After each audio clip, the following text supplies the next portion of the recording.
நண்பர்களே, அனைவருக்கும் அறிவியல் வணக்கம். உயர்வுக்கு உயர்கல்வி என்ற இந்த இணைய வழிகாட்டி தொடர் நிகழ்வின் இறுதி நிகழ்வுக்கு, சிறப்பு நிகழ்வுக்கு உங்கள் அனைவரையும் அன்புடன் வரவேற்கிறோம்.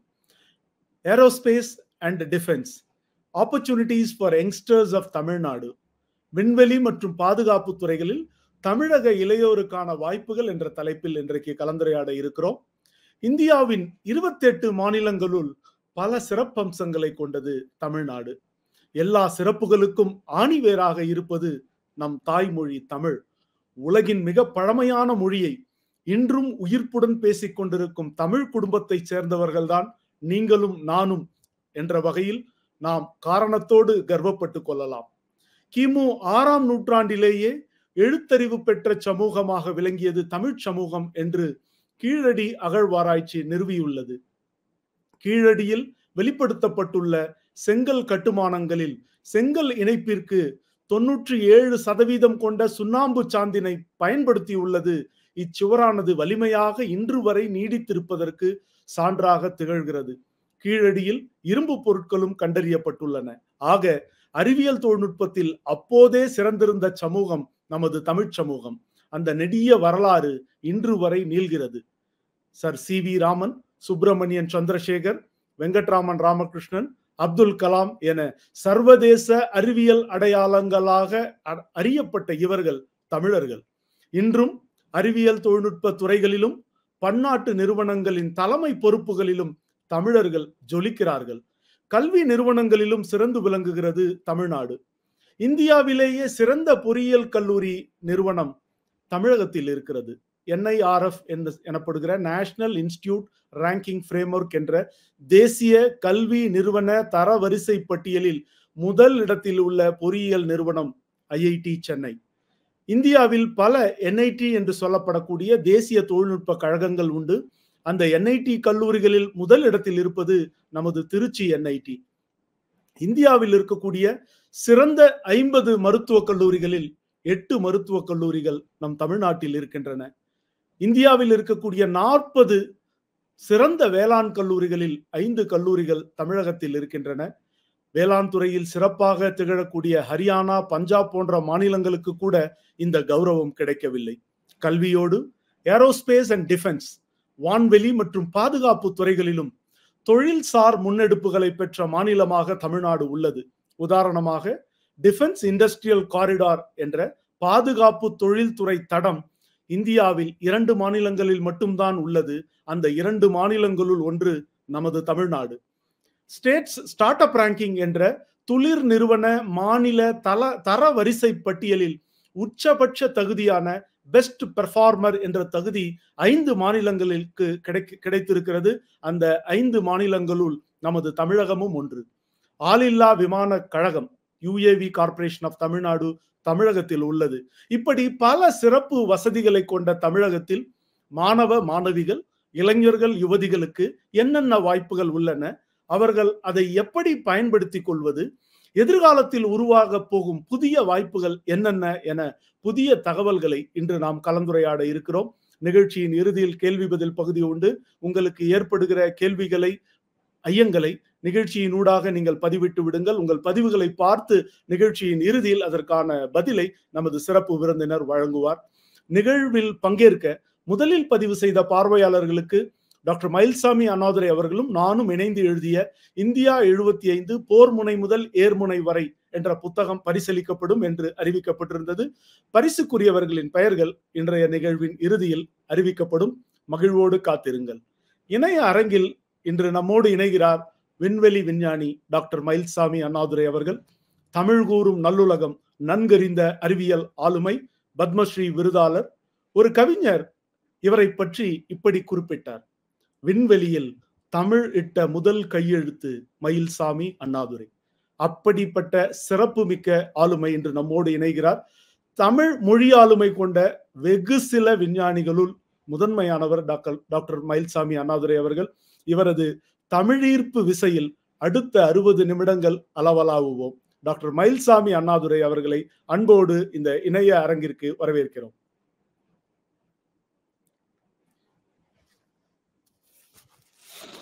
வணக்கம். வணக்கம் சார். நீங்க நிகழ்வில் மிக்க மகிழ்ச்சி. மகிழ்ச்சி.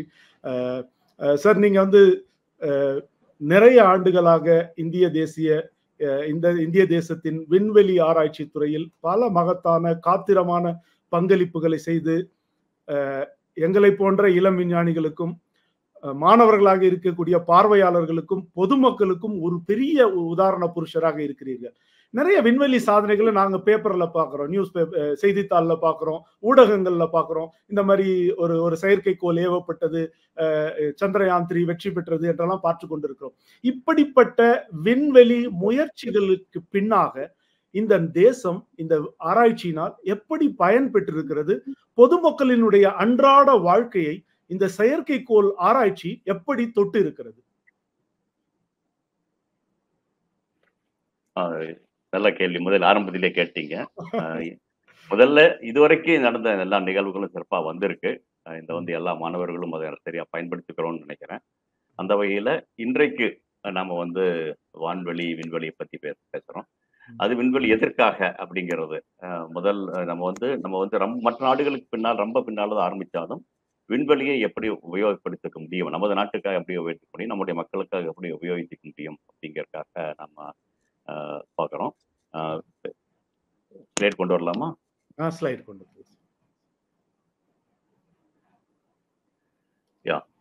மொத்தத்தில் பார்த்தீங்கன்னா விண்வெளி ஆய்வுகளில் ஏவுகலன் இருக்கும், செயற்கைக்கோள்கள் இருக்கும், தரை கட்டுப்பாட்டு நிலையம், தரவாய்வுகள். இதில் ஏவுகலன் அப்படிங்கிறது முக்கியமாக விண்வெளித்துறையில் பார்த்தீங்கன்னா ஒரு பக்கம் செயற்கைக்கோளை கொண்டு போய் அதனுடைய இடத்தில் விடுறது.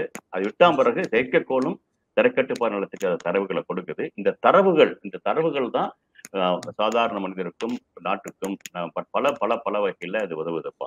அப்படி நம்ம பார்த்தோம்னா என்ன உதவுது அப்படின்னு பார்க்கும் பொழுது கிட்டத்தட்ட நிறைய சொல்ல முடியும்.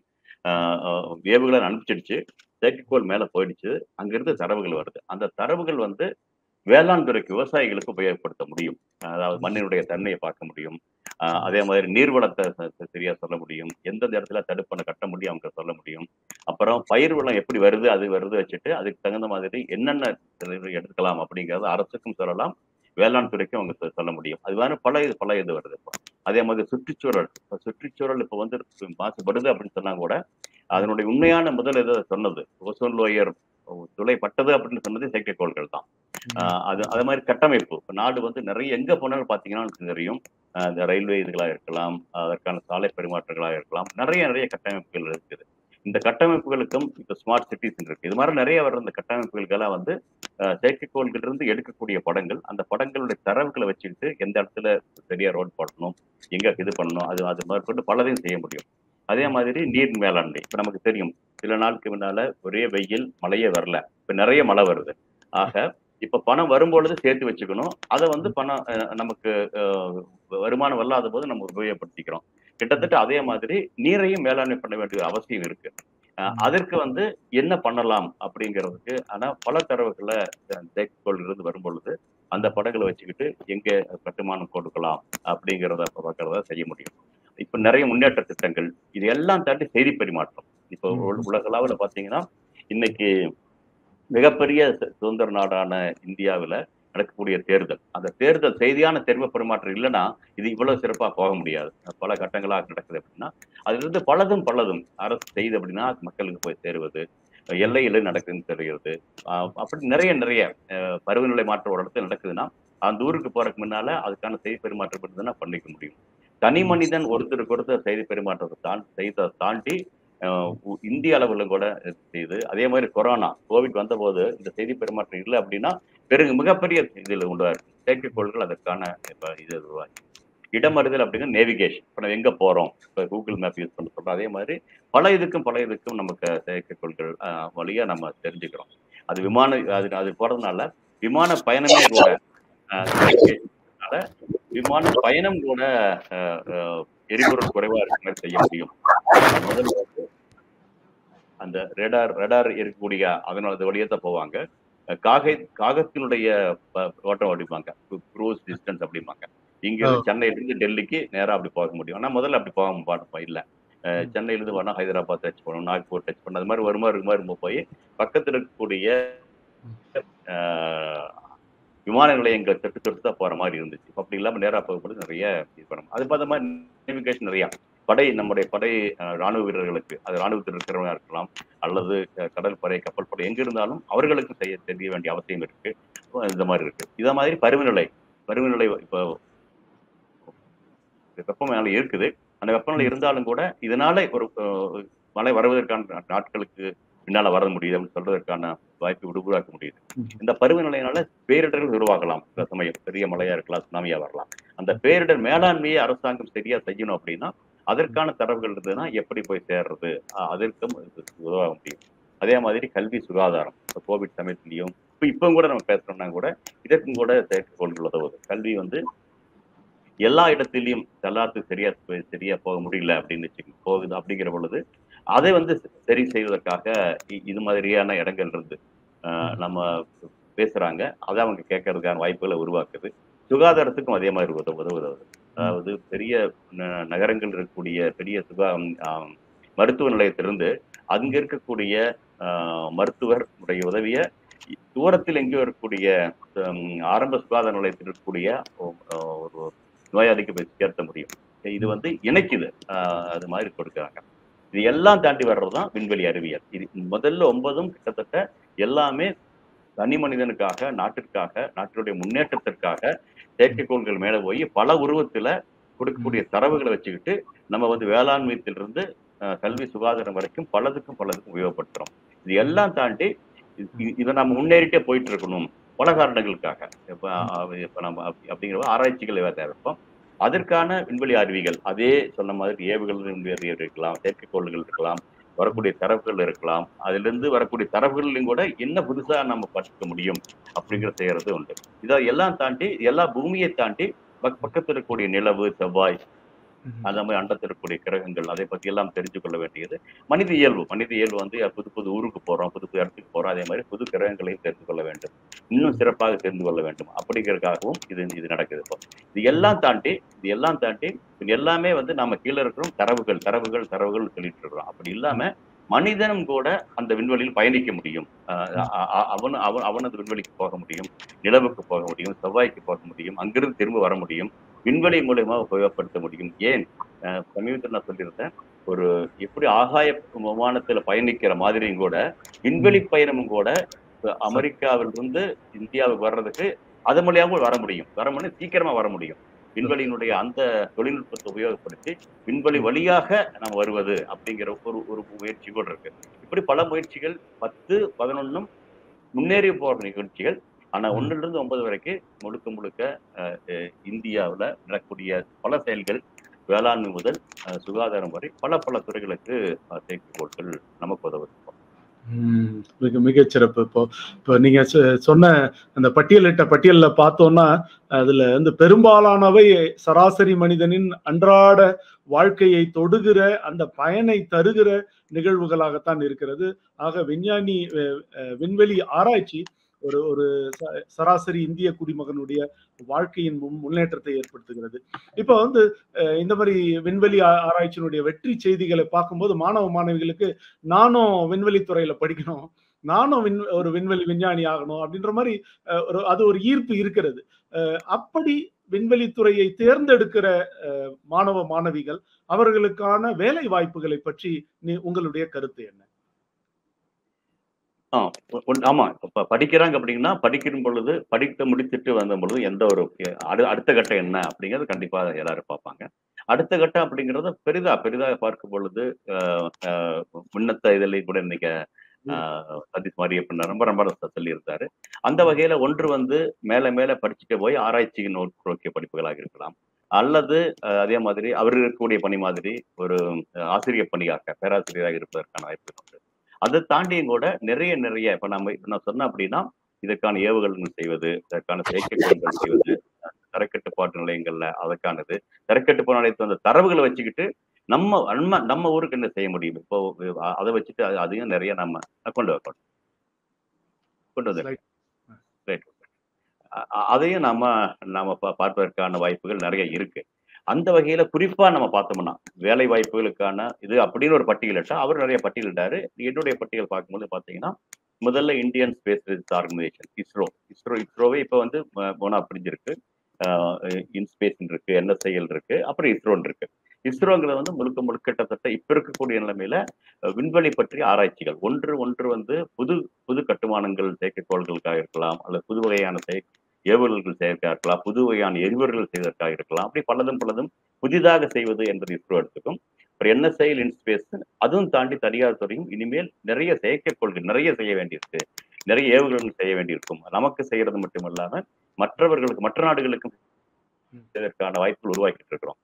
அதுக்கு வருக்கான வாய்ப்புகள் இருக்கு. அந்த வகையில இந்தியன் ஸ்பேஸ் ப்ரோக்ராம் வச்சுக்கலாம். இந்தியன் ஸ்பேஸ் ஆர்கனைசேஷன் அப்படிங்கிறத தாண்டி இந்திய விண்வெளி துறையில் நிறைய வாய்ப்புகள் உருவாகிட்டு இருக்கு. இதை தாண்டி இந்துஸ்தான் ஏரோநாட்டிக்கல் லிமிடெட் ஏரோஸ்பேஸ் சொல்லும் போது ஏர் சம்பந்த மாதிரி சொல்றோம். அதே மாதிரி டிஃபென்ஸ் ரிசர்ச் டிஆர்டிஓலையும் வந்து ரெண்டு வகையில, ஒன்று வந்து வான் சேர்ந்ததா இருக்கலாம், இன்னொன்று வந்து விண்வெளியும் கூட. இப்ப எப்படி தரைப்படை இருக்கு, ஆர்மி இருக்கு, நேவி கப்பல் படை இருக்குது, ஏர்போர்ஸ் இருக்கு. அதே மாதிரி நான்காவது தளமாக விண்வெளி உருவாகிட்டு இருக்கு. அந்த விண்வெளி உருவாகும் பொழுது அந்த இடத்தை பார்ப்பது இஸ்ரோ இல்ல, டிஆர்டிஓ டிஃபென்ஸ் ஆர்கனைசேஷன். அதுதான் நம்முடைய இப்ப நிறைய விண்வெளி சார்ந்த நிறைய கிட்டத்தட்ட எந்த ஒரு சமயத்திலும் 60-70க்கு மேல செயற்கைக்கோள்கள் இருக்கு. அதுக்கு கூடிய சீக்கிரம் 100க்கு மேல வரும். அந்த செயற்கைக்கோள்கள் எல்லாம் பலதுக்கும் நமக்கு எல்லைகளை பாதுகாப்பதிலிருந்து, நம்முடைய மீனவர்களை பாதுகாப்பது, பருவநிலை அறிவு தருவது, நம்முடைய பண பரிமாற்றங்கள் எல்லாருமே கிட்டத்தட்ட எல்லா பதிலும் டிஜிட்டல் மணின்னு போகுது. இது மாதிரி வர்றது. இப்படி இந்தியாவினுடைய மேலாண்மை இருக்கு இல்லையா, அதற்கு வந்து பல வகைகளில செயற்கைக்கோள்கள் உதவுது. அதை நாம் பாதுகாக்க வேண்டிய அவசியம் இருக்குது. ஒரு போர்க்காலத்துல நம்ம வந்து நம்மளை நேரடியாக தாக்காமலும் கூட அங்க தாக்கினால், எப்படி ஒரு காலத்துல நம்ம சொல்லுவோம் சைபர் அட்டாக் அப்படின்னு, கணினிகள் இது பண்ணோம்னா அப்ப கூட நாடு ஸ்தம்பிச்சிரும். அதே மாதிரி கிட்டத்தட்ட அதுல கொஞ்சம் கூட குறைவு இல்லாம நம்முடைய செயற்கைக்கோள்கள் பாதிக்கப்பட்டதுன்னா நம்ம பணம் பரிவர்த்தனை இல்லாம போகலாம், நம்முடைய விமான போக்குவரத்து தடைப்படலாம், நம்ம உட்கார்ந்துட்டு பேசிட்டு இருக்கிறத பேச முடியாம போகலாம், செய்தி பரிமாற்றம் இவ்வளவு ஒவ்வொரு வீட்டிலையும் நூற்றுக்கணக்கான சேனல்கள், சினிமாவாக இருக்கலாம், அவங்க என்னென்னமோ பார்க்கலாம், சமையல் பார்க்கலாம், எதுவோ பார்த்துக்கலாம், அது எதுவுமே பார்க்க முடியாம போயிடலாம், இருட்டடிப்பு மாதிரி ஆயிரும். பலது ஒரு நாட்டை ஸ்தம்பிக்க வைக்கணும் அப்படின்னா இப்ப யாரும் நம்முடைய இமயமலையை தாண்டியோ நம்முடைய குமரி கண்டத்தை கடலை தாண்டியோ ஒருத்தர் வந்து படையெடுக்க வேண்டிய அவசியம் இல்லை. நம்ம விண்வெளியில் இருக்கக்கூடிய நம்ம செயற்கைக்கோள்களை அதை ஸ்தம்பிக்க வச்சாங்கன்னா பலதும் போயிடும். அதை பாதுகாக்கணும் அப்படின்னா அதற்கான ஒரு முயற்சிகள் நிறைய உருவாகுது. அதுல வளையப்படும். அதை தகுந்த சிவில் ஏவியேஷன் டிபார்ட்மெண்ட் இருக்கு, ஏர் இந்தியா, இதெல்லாம் வந்து ஏர் சம்பந்தப்பட்டது. டேட்டா அட்வான்ஸ் சிஸ்டம் ரெண்டுலையும் பண்றாங்க. இப்போ வந்து கூடிய சீக்கிரம் அவர்களுடைய செயற்கைக்கோள்கள் வரப்போகுது. அதுவும் கிடக்க நூற்றுக்கணக்கில் செயற்கைக்கோள்கள் தொலை உணர்வு செயற்கைக்கோள்களா வருது. அதே மாதிரி ஏர்டெல்லும் கூட கிட்டத்தட்ட 400-500 செயற்கைக்கோள்களுக்கு மேல இது பண்றாங்க. அதுவும் நடக்குது. இப்போ மகேந்திரா ஏரோஸ்பேஸ் பண்றாங்க, தனேஜா ஏரோஸ்பேஸ், எல்என்டி, இவங்க எல்லாம் வந்து எல்என்டி வந்து இப்ப நான் முதல்ல சொன்ன மாதிரி இதுவரைக்கும் இஸ்ரோ செஞ்சுட்டு இருந்த பிஎஸ்எல்வி, ஜிஎஸ்எல்வி, எஸ்எஸ்எல்வி வருது. இப்போ இது மாதிரி ஏவுகணைகள் எல்லாம் இனிமேல் இஸ்ரோ அவங்க செய்யாம புது வகையான வருவதை அவங்க செய்யலாம். எல்என்டி மாதிரி இருக்கிறவங்க வந்து இவங்க எடுத்து பண்றாங்க. இதுவரைக்கும் அதற்கான உதிரிப்பாக்களை செஞ்சுட்டு இருந்தாங்க. அதற்கான நிறைய வேலைவாய்ப்பு இருக்கிறது.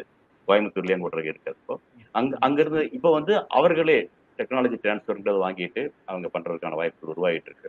அதை தாண்டி சாம்டல் இருக்கு, Pawan Hans helicopter, aeronautical development ஏடிஏல இருக்கு, ஏரோநாட்டிக்கல் டெவலப்மெண்ட் எஸ்டாப்ளிஷ்மெண்ட் ஏடிஏல, national aerospace laboratory, more of research மாதிரி தான் அங்க நடக்குது. இப்போ அது இல்லாம நம்முடைய விமானமே பேசஞ்சர் பிளேன் போறதுக்கான வாய்ப்புகளும் உருவாக்கி இருக்காங்க. இதெல்லாம் தாண்டி என்ன சொன்ன இல்லையா, ஏர்ஃபோர்ஸ் தாண்டி ஸ்பேஸ் ஃபோர்ஸ் அப்படின்னு வர்றதுக்கான வாய்ப்புகள் இருக்குது.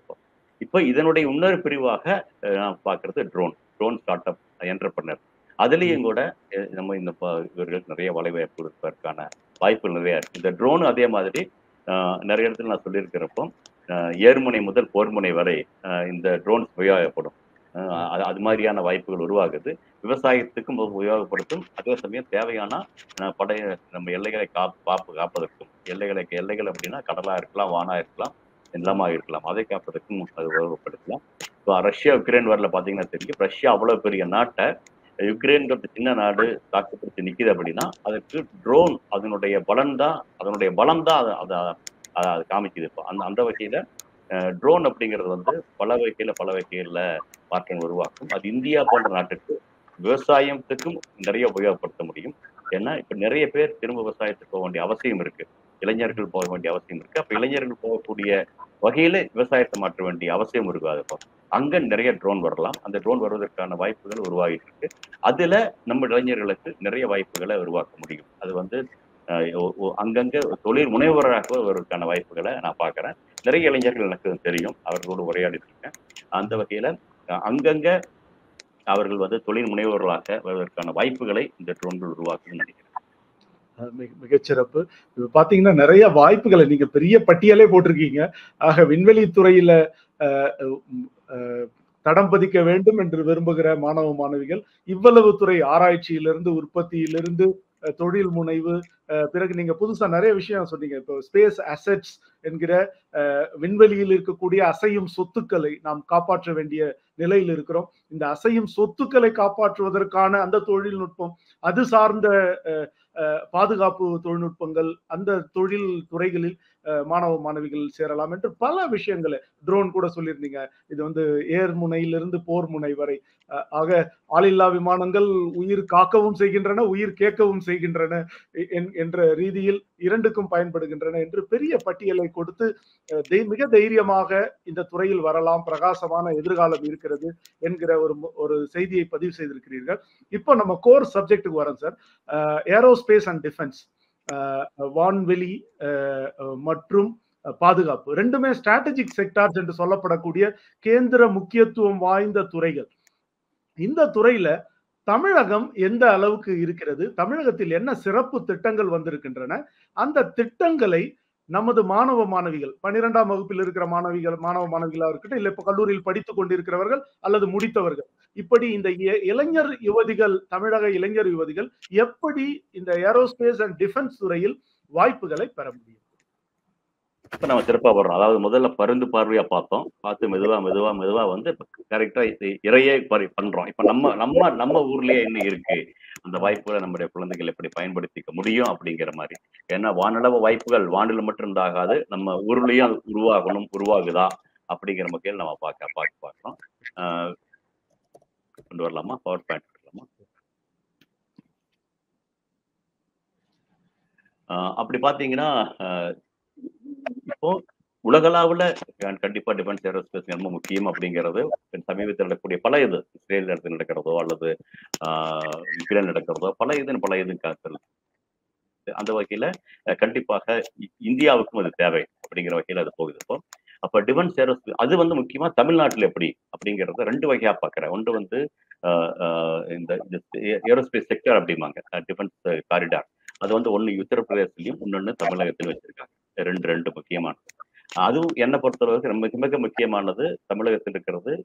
விண்வெளித்துறை சார்ந்த மற்றதையெல்லாம் கிட்டத்தட்ட தமிழகத்தை சுற்றி இடங்கள்ல சிறியர்கோட்டாவா இருக்கலாம், அல்லது மகேந்திரகிரியா இருக்கலாம், பெங்களூரு இருந்தாலும் கூட கிட்டத்தட்ட பக்கம் திருவனந்தபுரம் எல்லாமே கிட்டத்தட்ட தமிழகத்துக்கு பக்கம் வரக்கூடிய இடங்கள். அவர்களுக்கெல்லாம் வந்து நிறைய அதே மாதிரி ஆவடி போன்ற தொழிற்சாலைகள் இருக்கிறனால நிறைய இருக்கும். இப்போ முதல்லயே இருக்கக்கூடிய செயற்கை இப்ப இதுவரைக்கும் என்ன இருக்குது அப்படின்னு பார்த்தோம்னா டிஃபென்ஸ் பிஎஸ்யூஸ் கொஞ்சம் இப்ப வந்து ரீஆர்கனைஸ் பண்ணிருக்கலாம். பட் இந்த ஃபேக்டரிஸ் எல்லாம் வேரியஸ் ஃபார்ம்ல இருக்குது. இப்போ இருக்கிறது இப்போ டிஃபென்ஸ் பிஎஸ்யூஸ் பல அங்கங்களாக நம்ம பாதுகாப்பதற்கு செய்வது. இதை தாண்டி கிட்டத்தட்ட 120க்கும் மேற்பட்ட தனியார் துறை வந்து அது வந்து ஒன்று வந்து விண்வெளித்துறையா இஸ்ரோவுக்காக இருக்கலாம், அல்லது டிஆர்டிஓ போன்ற அந்த டிஃபென்ஸ் ஃபேக்டரிகளாக இருக்கலாம். அவர்களுக்கான உதிரி பாகங்களை செய்யக்கூடிய இது வந்து 120க்கு மேற்பட்ட இருக்குது. அவர்களை பெரும்பாலானவர்கள் அவர்களுக்கு தேவையான சரியான திறமையான இளைஞர்கள் இப்ப நிறைய தேவைப்படுறாங்க. அந்த தேவைக்கு தகுந்த மாதிரி வர்றதில்லை அப்படிங்கிற குறைய நிறைய பேர் எங்க சொல்லியிருக்காங்க. அது முக்கியம். ஒன்று வந்து இவ்வளவு வாய்ப்புகள் இருக்குது. அங்க வந்து அவங்க என்ன சொல்றாங்கன்னா அவங்களுக்குள்ள வந்து நிறைய திறன் உள்ள மாணவர்களை எடுக்க முடியல அப்படிங்கிற ஒரு குறை இருக்கு. அதை குறை நிவர்த்தி பண்ணணும்னா நம்முடைய மாணவர்கள் விழித்துக் கொண்டு செஞ்சாங்கன்னா நம்ம ஊர்லயே இந்த வாய்ப்புகள் இருக்குது அப்படிங்கிறது. இதை தாண்டி 700க்கும் மேற்பட்ட சப்ளையர்ஸ் டிஃபென்ஸ் பப்ளிக் செக்டார்ஸ்க்கு இருக்கிறாங்க. அடுத்த லெவல் இருக்கணும்னு சொல்லுவாங்க. ஃபர்ஸ்ட் டயர், செகண்ட் டயர் அப்படிங்கிறது. இதை தாண்டி மெயினா பிரதானமான தனியார் இருக்கிறவங்க பாத்தீங்கன்னா எல்என்டி ஷிப் பில்டிங் இதாக இருக்கு, அசோக் லேலண்ட் டிஃபென்ஸ் சிஸ்டம் இருக்கு, Titan engineering automation that is all நிறையா இருக்கு, எல்எம்டபிள்யூ அட்வான்ஸ் அவங்க வந்து இன்னும் பெருசாக போறதுக்கான வாய்ப்புகள் என்ன, கோயம்புத்தூர் வரக்கூடிய ஏரோஸ்பேஸும் பின்னால் வரக்கூடிய குலசேகர் அதை பற்றி பேசுவோம், அங்கேயும் வருவதற்கான வாய்ப்புகள் உருவாக்குறாங்க. இது மாதிரி நிறைய இது இருக்குது. இப்போ அது மாதிரி டேட்டா பேட்டர்ன் மோஸ்ட்லி அவங்க வந்து ஏவியானிக்ஸ் அந்த எலக்ட்ரானிக்ஸ் சம்பந்தப்பட்டது அல்லது ஆர்எஃப் எக்யூப்மெண்ட், மைக்ரோவேவ் எக்யூப்மெண்ட்ஸ் வந்து இதெல்லாம் பண்றாங்க. அதாவது இதுல வந்து ஒன்று மெட்டீரியல்ஸ் ரிலேட்டடாக இருக்கலாம், அதுக்கான மெக்கானிக்கல் காம்போனன்ட்ஸா இருக்கலாம், அல்லது எலக்ட்ரானிக் சிஸ்டம் டெவலப்மெண்டா இருக்கலாம். அப்படி நிறைய இருக்கு. ஹை எனர்ஜி பேட்டரிஸ் இருக்கப்போ கவுண்டர் டெக்னாலஜி பிரைவேட் லிமிடெட் இருக்கு. அது மாதிரி நிறைய இருக்கு. இதுல இருக்கிற பாத்தீங்கன்னா இப்படி இது மாதிரி நிறைய இது வரைக்குமே இருக்கிறாங்க. கிட்டத்தட்ட ஒவ்வொருத்தரும் 100, 500, 600 பேருக்கு மேல பணிபுரியக்கூடியவர்களாக அங்க இருக்காங்க. நம்ம லுகாஸ் டிவிஎஸ் டிஃபென்ஸ் யூனிட் வச்சிருக்கோம். டிவிஎஸ் நம்ம பெட்ரோல் டிவிஎஸ் பைக் பார்த்துட்டு இருக்கோம். இப்போ வந்து லுகாஸ் டிவிஎஸ் டிஃபென்ஸ் யூனிட்டே இருக்கப்போ Ucal technology fruits group with also என்ட்ரிங்க. அப்படி நிறைய பிரிகால் யூனிட் இருக்கு. இவங்கெல்லாம் வந்து நமக்கு தெரிந்த ஒரு நிறுவனங்களாக நம்ம ஊர் பக்கத்திலேயே அவங்க இருக்கிறாங்க. இதை தாண்டி இஸ்ரோவுடைய இது வந்து இதுவரைக்கும் சின்ன தான் தமிழ்நாட்டுக்குள்ள இருந்துச்சு. ஐபிஆர்சி இஸ்ரோ அப்படிங்கிறது வந்து நம்முடைய செயற்கைக்கோள்களுக்கு அல்லது ஏவுகணைக்கான சின்ன ராக்கெட் செய்யக்கூடியது அல்லது கிரியோஜனுக்கே பண்ணாலும் கூட அதையெல்லாம் பரிசோதிக்கக்கூடிய இடங்களாக இருந்துச்சு. இப்போ அது மாதிரிதான் இருந்துச்சு. இப்ப குலசேகரப்பட்டினம் ஒரு பெரிய தளமாக சிறுகேரிக்கோட்டாவுக்கு அடுத்தது ஒரு மாற்றுத்தளமாக என்ன சிறுகேரிக்கோட்டா உருவாக்கப்பட்டது 50 வருஷத்துக்கு முன்பு உருவாக்கப்பட்டது. அப்போ வந்து நாம நினைச்சது வந்து ஒரு வருஷத்துக்கு ஒரு 2-3 செயற்கைக்கோள் தான் அனுப்ப போறோம். அது பிஎஸ்எல்வி மாதிரி ஒன்று இருந்தா போதும், ஜிஎஸ்எல்வி மாதிரி இருந்தா அது மாதிரி இருந்துச்சு. இப்போ வந்து அதனுடைய நிலைமை பெருசா மாறுது. ஒன்று நமக்கே நாட்டுக்கு தேவையான அதிகமா இருக்குது, தனியார் துறையில் அதிகமா வருது, வெளிநாட்டுல நிறைய தேவைகள் வருது. இதெல்லாம் பார்க்கும் பொழுது குலசேகரப்பட்டினம் இன்னொரு ஏவுகணை உருவாக்க வேண்டிய அவசியம் உருவாகுது. அதை உருவாக்கும் பொழுது சிறுகேரிக்கோட்டா அப்படிங்கிறது வந்து இந்தியா முழுவதும் நான் சொன்ன மாதிரி பல இடங்கள்ல தமிழ்நாடு முழுவதும் இவ்வளவு தொழிற்சாலை இருக்கிற மாதிரி இந்தியா முழுவதும் வெவ்வேறு தொழிற்சாலை இருக்கு. அந்த கோட்ரேஜா இருக்கலாம், ஒவ்வொருத்தர் ஒரு இடத்துல இருப்பாங்க. அங்கிருந்து உதிரிப்பாகங்கள் கொண்டு வந்து அதை வந்து ஒரு இடத்துல நம்ம பெங்களூரா இருக்கலாம், திருவனந்தபுரத்துல பார்க்கலாம். அப்புறம் திருப்பி அவற்றை கொண்டு வந்து சிறுகேரிக்கோட்டாவை கொண்டு வந்து அங்கதான் நாம லான்ச் பண்றோம். இப்படியெல்லாம் வந்து பண்ணும்போது வருஷத்துக்கு 1-2 அப்படிங்கிற பொழுது சரிப்பட்டு வரலாம். ஆனா இப்ப வாரத்துக்கு 1 அப்படிங்கிற ஒரு நிலைமை நோக்கி நம்ம போயிட்டு இருக்கிறோம். அப்படி போகும் பொழுது இந்த நிலைப்பாடு சரியா இருக்காது. இந்த ஒவ்வொரு இடத்திலும் உதிரிப்பாகங்கள் வந்து அங்க சிறுகேரிக்கோட்டால் வச்சு அனுப்புறது அப்படிங்கிறது அடுத்த லான்ச்சுக்கு நம்ம உடனே அடுத்த நான் ஒரு வாரத்தில் தயாராகணும் அப்படிங்கிறதுலாம் முடியாத காரியம். அப்படி இல்லாம இருக்கணும் அப்படின்னா இப்ப புதிதாக இந்த பாடங்களை கற்றுக்கொண்ட பாடங்களை வச்சுக்கிட்டு குலசேகரப்பட்டினத்தில் அமைக்கக்கூடிய ஏவுதளன் ஒன்று வந்து அது அறிவியல் ரீதியாக ஒரு சிறப்பான தளம். அங்கிருந்து இனிமேல் அதிகமாக பெறக்கூடிய செயற்கைக்கோள்கள் எப்படி எரிபொருள் சிக்கனமா அனுப்ப முடியும் அப்படிங்கிறது ஒன்று. அதை தாண்டி இப்ப புதுசா அமைக்கக்கூடிய இந்த இடத்துல வந்து இப்ப முதல்ல சொன்ன மாதிரி அரசு துறையும் இருக்கு, தனியார் துறையும் இருக்குது.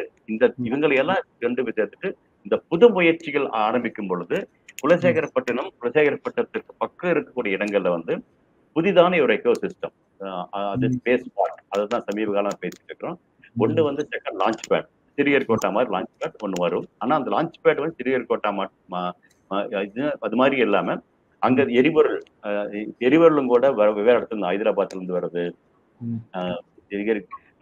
திருவனந்தபுரத்துல இருந்து வருது. இது மாதிரி எல்லாம் வர்றது வந்து ஒன்று பாதுகாப்பு பிரச்சனை இருக்குது. அப்ப அது கொண்டு வருவதும் சீக்கிரம் செய்ய முடியாது. அப்படி இல்லாம தேவையான திட எரிபொருட்களை செய்யக்கூடிய தளங்களையும் அங்கே உருவாக்கப்படும். அது இல்லாம இது செயற்கைக்கோள்கள், லான்ச் வெஹிக்கிள் இதெல்லாம் செய்யறதுக்கான உதிரிப்பாகங்கள் அங்கேயே உற்பத்தி பயன்படும். அப்படிங்கிற பொழுது நாளைக்கு நாம செயற்கைக்கோள் அனுப்பணும்னா இன்னைக்கு நாம தயாரா இருக்கணும், அதை நோக்கி போகணும்.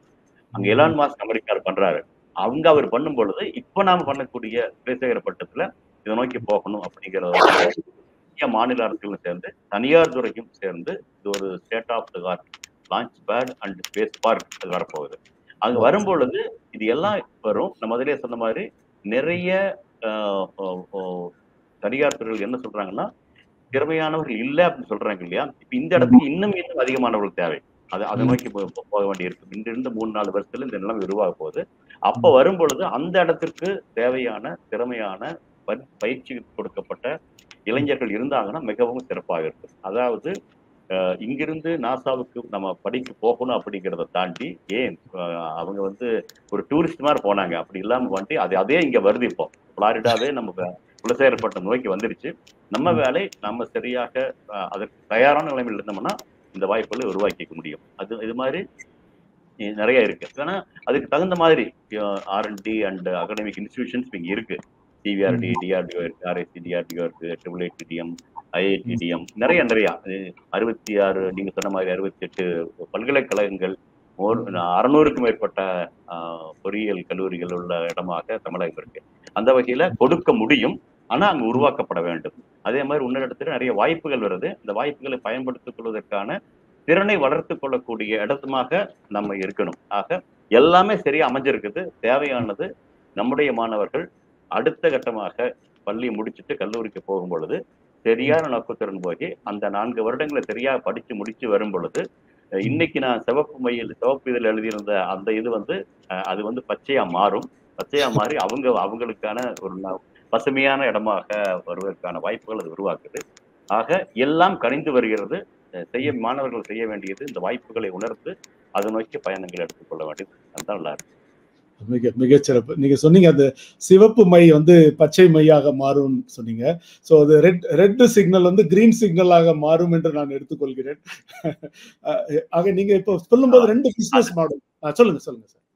ஆமா, அதை வந்து நம்ம சொன்னது இப்ப சுருக்கமா இங்க பாத்தீங்கன்னா தெரியும். இப்ப இது வந்து என்ன அப்படின்னா நான் சொல்றது உடனே செய்யறதுன்னு இல்லை. அதாவது எல்லாம் அமைஞ்சிருக்குது, கொஞ்சம் செய்யணும், கொஞ்சம் செஞ்சோம்னா பண்ணிட முடியும் அப்படிங்கிறதுக்காக சொல்ல வர்றேன். இப்ப இதை பாத்தீங்கன்னா இப்ப நான் இது வரைக்கும் சொன்னது எல்லாமே பாத்தீங்கன்னா தமிழ்நாடு ஃபுல்லா அங்கங்க நிறைய இருக்கு. இப்ப நம்ம குலசேகரப்பட்டினத்தை நோக்கி நாம போகணும் அப்படிங்கிற பொழுது அங்க இதையெல்லாம் உருவாக்க முடியும். இதை நோக்கிய பல இதுகளை தமிழ்நாடு அரசு செஞ்சிருக்காங்க, இந்திய அரசு செஞ்சிருக்காங்க. அதுக்கான நிறைய அதாவது 3500 கோடி ரூபாயில தமிழ்நாடு டிஃபென்ஸ் கேட்டார் முதல்ல சொன்ன இல்லையா, அது வந்து மத்திய அரசு இருந்து பண்றது. இப்போ அதே மாதிரி தமிழக அரசும் கூட சிட்கோ ஏரோஸ்பேஸ் பார்க் அப்படிங்கறது வந்து 200-300 ஏக்கர் சொன்னாங்க. இப்போ 1300 ஏக்கரா மாறிடுச்சு. இப்போ பெரிய பெரிய இடமா வருது. ஏன்னா அங்க எல்லாமே செய்யணும் அப்படிங்கறதுக்காக செயற்கைக்கோள்களுக்கான எல்லாம், ஏவுகளுக்கான எல்லாமே செஞ்சுட்டு நிறைய கொண்டு வர முடியும். ஆக நிறைய ஸ்டார்ட் அப்ஸ் அங்க உருவாக்க முடியும். தொழில் துறையில வருவதற்கான வாய்ப்புகள் இருக்கு. ஆக இதுவரைக்கும் செஞ்சு பண்ணக்கூடிய ஓரளவுக்கு பயிற்சி பெற்ற, ஓரளவுக்கு இதுல திறமை பெற்ற பல தொழிற்கூடங்கள் இருக்குது. இப்ப அவர்களுக்கு புது வாய்ப்புகள் உருவாகுது. அந்த புது வாய்ப்புகள் எல்லாமே ஒரு இடத்துல செய்ய முடியும் அப்படின்னு வரும் பொழுது சிறப்பாக இருக்கும். சமீபத்தில் கூட LNT கூட பேசும்பொழுது LNT ஏன் கோயம்புத்தூர் வச்சிருக்காங்க அப்படின்னு பார்க்கும் பொழுது ஏரோஸ்பேஸ் டிவிஷன் கோயம்புத்தூர் சுத்தி இருக்கக்கூடிய தொழிற்கூடங்கள் உங்களுக்கு உதவுது. இப்ப அதே மாதிரியான ஒரு நிலைப்பாட்டை குலசேகரப்பட்டத்தில் இருக்கக்கூடிய பக்கத்துல இருக்கக்கூடிய இடத்துல ஒரு 1200 ஏக்கர்ல ஒரு ஸ்பேஸ் பார்க் உருவாக்கி அங்க எல்லா தொழிற்கூடங்களும் அது மாதிரி உருவாக்கும் பொழுது அவர்களுக்கு நிறைய தினம் வாரத்துக்கு ஒரு முறை லான்ச் பண்ண வேண்டிய அவசியம் வருது. அப்படின்னு வரும் பொழுது இந்த இதை உருவாக்க முடியும். ஆக தமிழ்நாடு அப்படிங்கிறது வந்து இனிமேல் வரும் காலகட்டங்கள்ல கண்டிப்பாக எப்படி சென்னையை சுற்றிய பாகங்கள் வந்து மோட்டார் வண்டிகளுக்கு வாகனங்களுக்கு இதாச்சோ அதே மாதிரி ஏரோஸ்பேஸ்க்கான ஒரு தளமாக வருவதற்கான வாய்ப்புகள் நோக்கி மத்திய அரசும் மாநில அரசும் என்ன பொறுத்தளவுக்கு போட்டி போட்டுக்கொண்டு இது நடக்குது. இதுல பயன்படக்கூடியது இந்தியாவின் விண்வெளித்துறை. அதுல தமிழ்நாடு பயன்பட போகுது. முக்கியமாக தமிழ்நாட்டு இளைஞர்கள் சரியான திறமை எடுத்துட்டு போனாங்கன்னா இந்த சந்தர்ப்பத்தை சரியா பயன்படுத்திக் கொள்ள முடியும். தமிழகம் மேலே வருவதற்கான வாய்ப்புகள் நிறைய இருக்கு. அதுக்கு தமிழராக நாம் நிறைய செய்வதற்கான ஒரு வாய்ப்புகள் நிறைய இருக்கு. இதை நம்ம புரிஞ்சு பண்ணோம்னா இது மிக சிறப்பாக வரும். மிக சிறப்பு. நீங்க சொன்னது பாத்தீங்கன்னா இப்போ தமிழகம் எப்படி அந்த மோட்டார் வாகன துறையில் ஒரு பாய்ச்சலை எடுத்ததோ அது அதற்கு இப்போ அடுத்த பாய்ச்சல் டிஃபென்ஸ் மற்றும் ஏரோஸ்பேஸ் இந்த துறையில் இருக்கிறது. அதுல நீங்க 2 பிசினஸ் மாடல் சொன்னீங்க. ஒண்ணு முன்னாடி இருக்கிற மாதிரி ஒரு ஏவுதளம் ஒரு இடத்துல இருக்கு, எல்லாம் அங்கங்க வேற இடத்துல இருக்கிற தொழில் நிறுவனங்கள்லாம் அவங்களோட பாகங்கள் அங்க கொடுக்குறாங்க. அங்க அது இப்போ இருக்கிற அந்த பிசினஸ் மாடல் ஒண்ணு. அதை தாண்டி இப்போ வந்து விண்வெளி பூங்கா என்று அமைத்து அங்க ஏவுதளம் மட்டும் இல்லாம அதன் சார்புடைய உற்பத்தி, பராமரிப்பு, எரிபொருள் என்று அது தொடர்பான எல்லா தொழில்துறைகளும் அங்கேயே சுற்றி வளர்வதற்கான ஈகோ சிஸ்டம் என்று சொல்லப்படக்கூடிய ஒரு சூழல் உருவாகிறது. இதை தமிழக மாணவ மாணவிகள் பயன்படுத்திக் கொள்ள வேண்டும், இளைஞர்கள் பயன்படுத்திக் கொள்ள வேண்டும். அடுத்த டாபிக் அந்த வான்வெளின்றதுல நேரடியா தொடர்புடைய டாபிக் ஆளில்லா விமானம், ட்ரோன். நீங்க ஏற்கனவே முன்னாடி உங்க பேசும்போது டச் பண்ணீங்க அதை. இப்போ ட்ரோன் துறையில தமிழகத்தில் எந்த விதமான வாய்ப்புகள் நமது மாணவர்களுக்கு முன்பாக விரிந்து கிடக்கின்றன? இந்த வாய்ப்புகளை மாணவர்கள் எப்படி பயன்படுத்திக் கொள்ள வேண்டும்? இது கிட்டத்தட்ட நான் முதல்ல சொன்ன மாதிரி விண்வெளித்துறை வந்து மற்ற நாடுகள் ஆரம்பிச்சது நிலவுக்கு யாரு முன்னுக்கு போவாங்க அப்படிங்கிற ஒரு நிலைமையில தான் அவங்க அவங்க அவங்க எடுத்துட்டு போவாங்க. ஆனா நம்ம வந்து பின்னால் ஆரம்பிச்சாலும் விண்வெளியை நம்ம எப்படி சாதாரண மனிதனுக்கு வேளாண் துறையிலிருந்து சுகாதாரத்துறை வரைக்கும் எப்படி நம்ம கல்வி உயர்படுத்திக் கொள்ள முடியும் அப்படின்னு பார்த்தோம். அதே மாதிரி தான் இங்க இப்போ யுக்ரைனும் ரஷ்யாவும் சண்டை போட்டுக்கலாம், அதுக்கும் நம்ம தயாராக இருக்கலாம். ஆனால் அதை தாண்டியும் கூட நிறைய நம்ம செய்ய முடியும், நம்முடைய நாட்டுக்காக நிறைய செய்ய முடியும் அப்படிங்கிறத ட்ரோன் வச்சு அப்படி பண்ணலாம் அப்படிங்கிற வகையில போது பார்க்கும் பொழுது இது அதே மாதிரிதான். விவசாயத்துக்கு நிறைய செய்ய முடியும் அப்படிங்கிறது இப்ப இருக்கக்கூடிய காலகட்டத்திலேயே தெரியும். ஏன்னா விவசாயிகள் அதிகமாக உள்ள நாடு இந்தியா. என்னதான் நம்ம விண்வெளிக்கு போனாலும், நிலவுக்கு போறோம், செவ்வாய்க்கு போனாலும் எல்லாம் இருந்தாலும் கூட மக்களுக்கு தேவையான அடிப்படையான உணவை குறைக்க வேண்டியது உணவு, உடை அது வருவது விவசாயத்துல இருந்து வருது. ஆக அதை நோக்கி நம்ம பயணங்கள் இருக்கணும். ஆனா இப்ப எல்லாருமே நகர்ப்புறம் நோக்கி வர்றது கணினித்துறையாக இருக்கலாம், அது விண்வெளித்துறையாக இருக்கலாம், புதிதாக வரக்கூடிய செயற்கை நுண்ணறிவு, மருத்துவம், என்னென்னமோ புது துறைகளா போயிட்டு இருக்கலாம். ஆனா இந்த இதெல்லாம் போயிட்டு இருந்தாலும் இந்த வளர்ச்சிகள் எப்படியே இருந்துட்டு இருந்தாலும் விவசாயம் வளர்ச்சி குன்றுச்சு அப்படின்னா மிகப்பெரிய பாதிப்புகள் உருவாக்கிடும். அப்படி இல்லாம இருக்கணும் அப்படின்னா நம்ம எப்படி இது வரைக்கும் நான் பேசணும், விண்வெளித்துறையில நம்ம வந்து இந்த அளவுக்கு வந்திருக்கிறோம், கிட்டத்தட்ட புளாரிடாவுக்கு ஒத்த ஒரு சூழ்நிலையை நம்ம உருவாக்கிடுவோம் நம்ம குலசேகரப்பட்டினத்துல அப்படின்னு பெருசா பேசுறோம். அதை நோக்கி இளைஞர்கள் கொண்டு வர்றோம். அதே கொஞ்சம் குறைவு இல்லாம நம்முடைய விவசாய மண்ணுக்கும் கூட அவர்கள் கொண்டு போகணும்னா அதற்கான சூழ்நிலை உருவாக்கணும், எக்கோசிஸ்டம் உருவாக்கணும். அந்த எக்கோசிஸ்டம் உருவாக்குறதுக்கு முக்கியமாக இந்த ட்ரோன்கள் உபயோகம் இருக்கு அப்படின்னு பாக்குறேன். ஒன்று முக்கியமாக அங்க இருக்கக்கூடிய பணிகள், அதாவது விவசாய மண்ணுல ஒரு விவசாயி தன்னுடைய மகனோ மகளோ விவசாயிக்கா போறதுக்கு தயங்குறாங்க, அப்படி இருக்கு. ஆனா ஒரு டாக்டருடைய பையன் டாக்டரா வரணும்னு நினைக்கிறாங்க, என்ஜினியருடைய பையன் என்ஜினியர் வரணும்னு நினைக்கிறாங்க, அரசியல்வாதியினுடைய பையன் அரசியலா வரணும்னு நினைக்கிறான், ஒரு சினிமா நடிகருடைய பையன் சினிமா நடிகனா வரணும்னு நினைக்கிறான். ஆனா ஒரு விவசாயி முக்கியமானவர் அவருடைய பையனோ பொண்ணோ விவசாயத்துக்கு போவது இல்லைன்னு நினைக்கிறாங்க. ஏன்னா கொஞ்சம் கடினமான பணி அப்படிங்கிற மாதிரி அவங்க நினைக்கிறாங்க. அதே மாதிரி பருவநிலை மாற்றங்கள் வருது, அதனால அவர்களுக்கான வருமானம் சரியில்லாம போகுது அப்படி இருக்குது. இதை மாற்ற முடியுமா? மாற்ற முடியணும் அப்படின்னா அந்த சூழ்நிலையில மாற்றணும். எப்படி நிறைய விண்வெளித்துறை தாண்டி எக்கோசிஸ்டம் சொன்ன மாதிரி அந்த எக்கோசிஸ்டம் மாற்ற வேண்டும். அதுல ஒரு பகுதியாக நான் பார்ப்பது இந்த ட்ரோன். இப்ப வந்து வயல்ல இறங்கி பூச்சி பருத்து அளிக்கிறதோ அல்லது உரம் தூவுவதோ இதெல்லாம் பார்க்கறதெல்லாம் பாத்தீங்கன்னா இன்னைக்கு வயல்ல இறங்கி நிறைய பேர் செய்ய வேண்டி இருக்கு. அது செய்ய ஒன்று உடல் உழைப்பு, ஆனா இதனால சில சமயம் பாதிப்பும் வருது. இப்போ பண்ணும் பொழுது அது சுவாசிக்கும் பொழுது உங்களுக்கு இது ஆகுதுனால நீங்க நிறைய நேரம் முடியறது இல்லை. அதனால இப்ப நிறைய பேர் அதற்கு தேவையானவர்கள் கிடைக்கல அப்படிங்கிறது விவசாயிகளுடைய இன்றைய சூழ்நிலை இருக்கு. இதை மாற்ற முடியும் வருது. கண்டிப்பாக இந்த ட்ரோன் அது உபயோகப்படுத்த முடியும். இந்த ட்ரோன் மூலியமாக நம்ம நிறைய செஞ்சிருக்கிறோம். இதை செஞ்சு இப்ப விவசாயியே செய்ய முடியும் அப்படிங்கிற இடத்துக்கு நம்ம கொண்டு போயிருக்கிறோம். அடுத்து வரக்கூடிய ஒன்று வீடியோ அப்புறம் பார்ப்போம். அதே மாதிரி நம்முடைய காட்டு வளம் பார்க்க வேண்டிய அவசியம் இருக்கு. ஏன்னா நம்ம ஊர்ல எல்லாம் மரம் நடனம் சொல்றோம். ஆனா அந்த மரம் வளரக்கூடிய காடுகளில் மரம் சரியா இருக்கிறோம். அதுல எங்காவது இப்ப வந்து ஃபாரஸ்ட் ஃபயர் அப்படின்னா காட்டு தீ வருதுன்னாங்க உடனே தெரிஞ்சது அப்படின்னா உடனே அணைப்பதற்கான வழிகளை உருவாக்க முடியும். அப்ப நம்ம போய் பண்ண முடியாது, இந்த ட்ரோன் வழியாக அதை செய்ய முடியும் இல்ல செய்து காமிச்சிருக்கிறோம். அதே மாதிரி நகர்ப்புற வளர்ச்சிக்கு செய்ய முடியும். அதே மாதிரி ஹெல்த் கேர் டியூரிங் கோவிட் சமயத்துல பாத்தீங்கன்னா அந்த பூச்சி தெளிப்பான் இருக்கலாம் அல்லது மெடிசன் போறதா இருக்கலாம். இதுக்கெல்லாம் வந்து ஹெல்த் கேர் ஆம்புலன்ஸ் அந்த லெவலுக்கு கூட இனிமேல் போவதற்கான வாய்ப்புகளை ட்ரோன் உருவாக்குது. அதே மாதிரி நிறைய போக்குவரத்து துறை பிரச்சனை இருக்கு, டிராபிக் மேனேஜ்மெண்ட், அதுக்கு வந்து அதை உபயோகப்படுத்த முடியும். இதையெல்லாம் தாண்டி நம்ம சொன்ன மாதிரி உள்நாட்டு பாதுகாப்பு, அது நிறைய டெரரிசம் அப்படி இல்லை இருக்கு இல்லையா, அதை இது பண்றது போல ட்ரோன்கள் உபயோகப்படுத்த முடியும். இப்படி அப்புறம் அதே மாதிரி புயல்,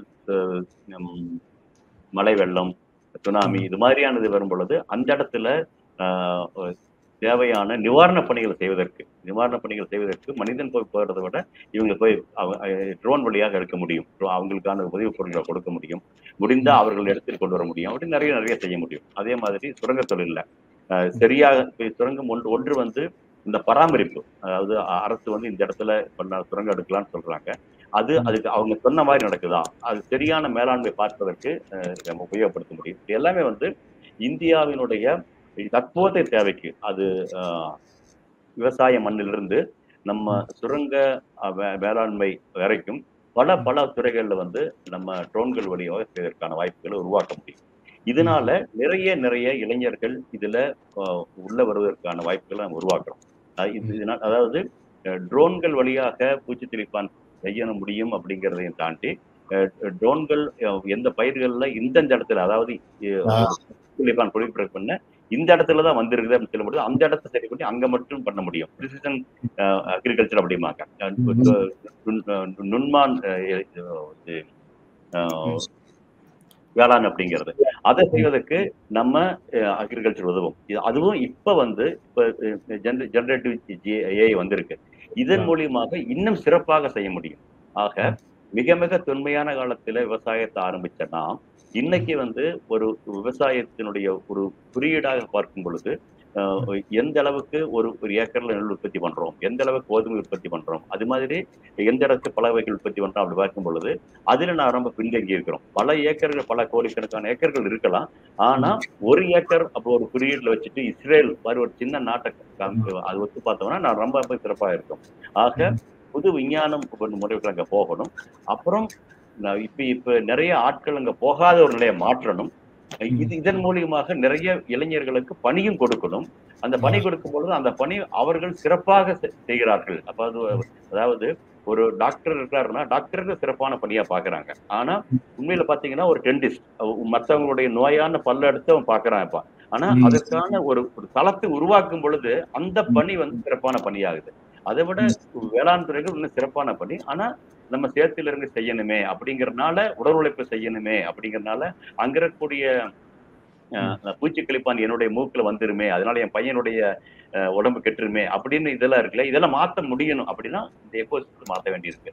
ஒரு பக்கம் எக்கோசிஸ்டம் மாத்துறதுக்கு, இன்னொரு பக்கம் புது வகையான இதுகளை விவசாயத்துக்கு கொண்டு போய் கொடுக்கறதுக்கு, இன்னொரு வகையில இப்படி எல்லாம் பண்றதுனால அந்த இடத்திற்கு இளைஞர்கள் போவதற்கான வாய்ப்புகள் உருவாக்குவது அப்படிங்கிற பல வகையிலும் செய்வதற்கான வாய்ப்புகளை இந்த ட்ரோன் உருவாக்கும் அப்படின்னு நான் பாக்குறேன்.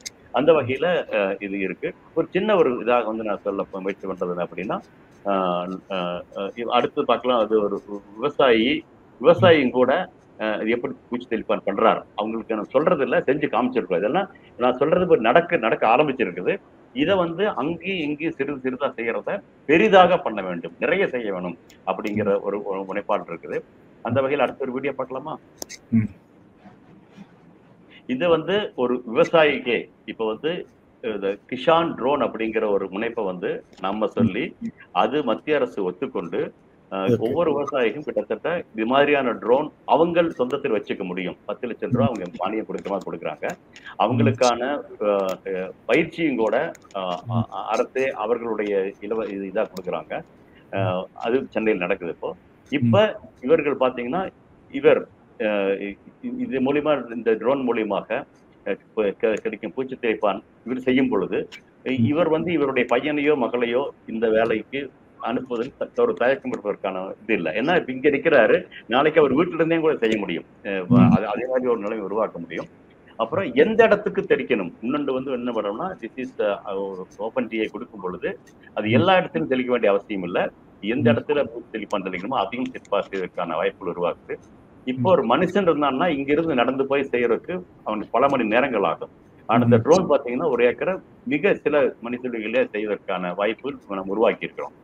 இதனால சிக்கனமாக சிறப்பாக அவங்களுடைய உடம்புக்கு எந்த பாதுகாப்பும் இல்லாம செய்வதற்கான வாய்ப்பு உருவாக்கப்பட்டிருக்கு. இது மாதிரி ஒவ்வொரு துறையிலும் சொன்னது பாத்தீங்கன்னா வந்திருக்கு. ஆனா இப்போ இது நிறைய போவதற்கான வாய்ப்புகள் உருவாகுது. அந்த வாய்ப்புகள் ஒன்று இந்த ட்ரோன்கள் உபயோகிக்கணும்னா அவ்வளவு ட்ரோன்களை ஒருத்தங்க உருவாக்கணும். அதற்கான உதிரிப்பாகங்கள் வரணும். ஆக இதை சார்ந்து இப்ப எப்படி விண்வெளி துறையை சார்ந்து நான் எப்படி சொன்னமோ கிட்டத்தட்ட அதே வகையில இந்த ட்ரோன்கள் ஒவ்வொரு கிராமத்துக்கும் 1-2 தேவை அப்படிங்கிற பொழுது பல லட்சம் ட்ரோன்கள் நமக்கு தேவையான அவசியங்கள் உருவாக்குது. அதே மாதிரி நகரப்புறங்களுக்கு உருவாக்குது. நிறைய உருவாகுது நினைக்கிறேன். அந்த வகையில கணினி அடுத்து இப்ப இந்த ட்ரோன் நோக்கி போகுது. இதுல வந்து கணினியும் உட்காரும். எதற்கான சொன்ன மாதிரி செயற்கை நுண்ணறிவு சொல்றாங்க இல்லைங்களா, ஓபன்டிஏ, அதுவும் வந்து இருக்க போகுது. இது எல்லாம் வந்து ஒரு பேராமிலிட்டரி மாதிரி உபயோகப்படுத்தும். நாளைக்கு சண்டைன்னு ஒண்ணு வந்துச்சுன்னா, இப்ப இவங்க எல்லாருமே பயிற்சி பெற்ற இந்த ட்ரோன்கள் எல்லாம் நாளைக்கு எல்லைப்புறம் நோக்கி போவதற்கான வாய்ப்பையும் உருவாக்குறோம். அந்த வகையில இது ஏர்முனை முதல் போர்முனை வரை இந்த ட்ரோன்கள் சுழன்றும் ஏற்பின்னது உலகம் அப்படிங்கிறத தாண்டி சுழன்றும் ட்ரோன் பின்னது உலகம் அப்படிங்கிற ஒரு வழியை நோக்கி நம்ம போயிட்டு இருக்கிறோம். சிறப்பு. சுழன்றும் ட்ரோன் பின்னது உலகம் என்ற முத்தாய்ப்பு வசனத்தோடு முடித்திருக்கிறீர்கள். அது இப்ப பாத்தீங்கன்னா இது ஒரு தொழில். It's not making inroads. ஒரு தொழில்நுட்பத்தை கொண்டு போகிறோம் என்று இல்லாம விவசாயம் என்கிற தொழிலுக்கான கௌரவத்தையும் மதிப்பையும் மீட்டெடுத்து அடுத்த தலைமுறை இதை வாஞ்சையோடு வருடி கொள்கக்கூடிய அந்த நிலையை நாம் ஏற்படுத்துகிறோம். இதுதான் ஒரு தொழில்நுட்பம் ஒரு சமுதாய மாற்றத்தை, சமுதாய புரட்சியை செய்வதற்கான ஒரு மூலக்கூறுகளை இங்கு நாம் பார்க்கிறோம். மிக சிறப்பாக சொன்னீங்க. அது வெறும் இது மட்டும் அந்த பூச்சி மருந்து அல்லது உரம் மட்டும் தெளிப்பதில்லை. எங்கு தெளிக்க வேண்டும் என்பதை செயற்கை நுண்ணறிவின் மூலம் அந்த பசுமையாக இருக்கிறதா, காய்ந்திருக்கிறதா என்று பார்த்து எந்த இடத்தில் எந்த அளவுக்கு தெளிக்க வேண்டும் என்பதை அதுவே முடிவு செய்து தெளிக்கிறது என்கிற இப்படிப்பட்ட தொழில்நுட்ப பெனிட்ரேஷன் என்று சொல்லுவோம். ஊடுருவி இருக்கிறது. கணினி எப்படி எல்லாருடைய வாழ்க்கையிலும் ஊடுருவி இருக்கிறதோ இப்போது அந்த மாதிரி ஆளில்லா விமானங்கள் கிராமங்கள் தோறும் வயல்வெளிகள் தோறும் ஊடுருவி ஒரு புதிய வாய்ப்பை நமது இளைஞர்களுக்கும் யுவதிகளுக்கும் ஏற்படுத்தி கொடுத்திருக்கின்றன. மிகச்சிறந்த அந்த தகவலோடு நமது பேச்சினுடைய அடுத்த முக்கிய கட்டம் ஸ்டார்ட் அப், துளிர் நிறுவனங்கள். தமிழகத்தில் துளிர் நிறுவனம் துவங்குவதற்கான சூழல், ஈகோசிஸ்டம் எப்படி இருக்கிறது? இந்த சூழலை நமது மாணவ மாணவிகள், இளைஞர்கள், யுவதிகள் எப்படி பயன்படுத்தி கொண்டு முன்னேறலாம்? ஆமா, இது மிக தேவையானது. ஏன்னா இப்ப எல்லாமே அரசு தான் பண்ணி கொடுக்கும் அப்படின்னு இருக்கக்கூடிய இது போச்சு. இப்ப வந்து கல்வியே பாத்தீங்கன்னா கூட அரசு துறையை தாண்டியும் கூட மத்தவங்க கொடுக்குறாங்க. சுகாதாரம் அப்படி போயிடுச்சு. அதே மாதிரி இது வருது இப்போ. இதை பத்தி முதல் ட்ரோனை பத்தி நிறைய பேசணும். இந்த ட்ரோன்லயே இன்னும் வாய்ப்பு இருக்குது அப்படிங்கிறது சின்ன ஒரு இதா பாக்குறோம். இப்ப இது பாத்தீங்கன்னா இப்ப நாம இருக்கக்கூடிய இடத்துல இருந்து அடுத்த 5-6 வருடங்கள் இந்த இப்ப இருக்கக்கூடிய மாணவர்கள் கல்லூரி முடிச்சு வரும் பொழுது இது வந்து ட்ரோன்ல மட்டுமே இந்தியாவுக்கு மட்டுமே தேவையானது $13 பில்லியன் தாண்டி மதிப்பு. அது இல்லாம ஆர்கட்டாப்பட்டு மற்ற நாடுகளுக்கு செய்வதற்கான வாய்ப்புகள் உண்டு. ஏன்னா இந்தியா அது மாதிரி செய்யறாங்கன்னா மற்ற நாடுகள் இலங்கை, சிக்கிம், நேபாள் போன்ற பல நாடுகள் வந்து நம்ம உதவிக்கு வருவாங்க. ஆக பெரிய பெரிய அளவுல இந்த ஒரு வாய்ப்பு இதுல மட்டும் இருக்கு. இப்ப இதை எடுத்துக்கிட்டு நம்ம இது போனோம் அப்படின்னா இன்னும் எக்கோசிஸ்டம் ஸ்டார்ட் அப் இப்ப எப்படி விண்வெளித்துறைக்கு மட்டும் நான் ஸ்பேஸ் பார்க் சொல்லிட்டு இருந்தோமோ கிட்டத்தட்ட அதே மாதிரி தமிழ்நாடு, நான் பேசுறது தமிழ்நாடு பத்தி பேசிட்டு இருக்கோம்.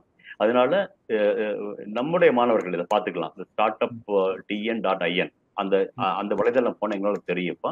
அதுல இதுக்காகவே ஸ்டார்ட் அப் எக்கோசிஸ்டம் உருவாக்கணும் அப்படிங்கிறதுக்காகவே வெவ்வேறு வகைகள்ல அதற்கான மூலதன ஃபண்ட்ஸ் இருக்கு இல்லையா? அது வந்து டான்சிடா இருக்கலாம், SCST ஃபண்டா இருக்கலாம், அது தமிழ் ஏஞ்சல்ஸ் தான் இருக்கலாம், டேன் ஃபண்டா இருக்கலாம், எமர்ஜிங் செக்டர் சீட் ஃபண்ட், அப்படி பலதையும் கொடுக்குறாங்க. இதை தாண்டி to hand hold the people, அவங்களுக்கு இது இல்லை அப்படின்னா the accelerator, brand lab, launch pad, S2G and smart SDN circle, smart SGC, அது மாதிரி பல இனிஷியேட்டிவ் பல இது அரசு உருவாக்கி இருக்குது. இப்போ இது எல்லாத்தையும் வந்து முடிந்த அளவு கிட்டத்தட்ட பல கல்லூரிகள்ல இன்னோவேஷன் லேப் வச்சிருக்காங்க. அதாவது வந்து முக்கியமா தெரிஞ்சுக்க வேண்டியது என்னன்னா, இப்ப முடிச்சுட்டு கல்லூரிக்கு போறாங்க, ஒன்று எந்த துறை அப்படிங்கறத முடிவு பண்ணிட்டு படிச்சுட்டு இருக்கும் பொழுது படித்து முடிச்சு வந்துட்டு வேலை தேடுறது அப்படிங்கறத இல்ல, படிக்கும் பொழுதே இது மாதிரியான வாய்ப்புகளை நம்ம புரிஞ்சுக்கிட்டு இன்னோவேஷன் லேப்ஸ் அப்படிங்கிறது பழைய கிட்டத்தட்ட எல்லா இதுலயும் வந்துருச்சு. இல்லைன்னாலும் கூட பக்கத்துல இருக்கக்கூடிய இது கவர்மெண்ட் சென்டர்ஸ் எல்லாம் இருக்க அதுல பண்ண முடியும். ஏன்னா இப்ப வந்து சென்னை IIT இருக்கிற மாதிரி அந்த ஒரு இன்னோவேட்டிவ் சென்டர்ஸ் வந்து நவ் பல மாவட்டங்களில் உருவாகிறதுக்கான வாய்ப்புகள் உருவாகிட்டு இருக்குது. அதை நோக்கி அவங்க பண்ணிக்கலாம். ஆக இந்த ஸ்டார்ட் அப் அப்படிங்கிறது வந்து ஒரு 3வது ஆண்டிலிருந்து 4வது ஆண்டு வரக்கூடிய வகையில் அந்த சமயத்திலேயே ஒரு ப்ராஜெக்ட் ஒர்க் பண்றாங்க. அந்த ப்ராஜெக்ட் ஒர்க்கையும் கூட ஒரு ஒரு இனிஷியேட்டிவா எடுத்துட்டு அது வந்து இந்த இது மாதிரி எடுத்து கொண்டு வரலாம். எமர்ஜிங் செக்டர் சீட் ஃபண்ட் அப்படி மாதிரி ஒன்று கேட்டு அந்த இது பண்ணுவதற்கான வாய்ப்புகள் இருக்கு. ஆக இது வந்து வேலையை தேடி படிப்பு முடிச்சுட்டு போறதுக்கு எந்தெந்த வேலை வாய்ப்புகள் பார்க்கறது மாதிரி இது மாதிரியான நான் வந்து இந்த துறையில வந்துட்டேன், இந்த ஒரு கேட்டகரி நான் செய்ய முடியும் அப்படிங்கிறது ஒரு மாணவனா இருக்கலாம், அல்லது குரூப் ஆஃப் பீப்புள் 4-5 பேர் அது மாதிரி நிறைய மாணவர்கள் நான் பார்க்கறப்போ என்னால் பார்க்க முடியுதுப்போ அவங்க வந்து 4-5 பேர் சேர்ந்துக்கிட்டும் கூட இது மாதிரியான நான் முடிச்சுட்டு வந்தா பிறகு நாங்கள் இது ஆரம்பிக்க போறோம் அப்படிங்கிற ஒரு நிலைமைக்கு வர்றாங்க. So for that also start up Tamil Nadu start up system வந்து both hand holding as well as possible fund raising also கொடுக்குறாங்க. அந்த இதை வச்சு அவங்க நிறைய செய்யறதுக்கான வாய்ப்புகள் இருக்கு. ஆக இப்போ படிக்கும் பொழுதே ஆனா அது அதே மாதிரி இது மாதிரி என்டர்பிரனர்ஷிப் ஸ்கில் நவடேஸ் அது மாதிரி வருது. இப்போ அதாவது கல்லூரியில் படிக்கும் பொழுது ஒவ்வொரு கல்லூரியும் அதனுடைய திறனை கொண்டு வர வேண்டிய அவசியம் அவங்களுக்குள்ள போட்டி இருக்கு. இப்போ ஒண்ணு வந்து அவங்க வந்து இவ்வளவு சேர்ந்து இவ்வளவு மாணவர்கள்ல இவ்வளவு பெர்சன்டேஜ் பேர் பாஸ் பண்ணி போறாங்க. அது அது அது ஒன்றுதான். ஆனா அப்படி போறவங்கல எவ்வளவு பேர் உயர்கல்விக்கு அனுப்பணும், அதுக்காக கேட் எழுதணும் அப்படின்னா அந்த கேட்ஸ்க்கான ட்ரைனிங் கொடுக்குறாங்க.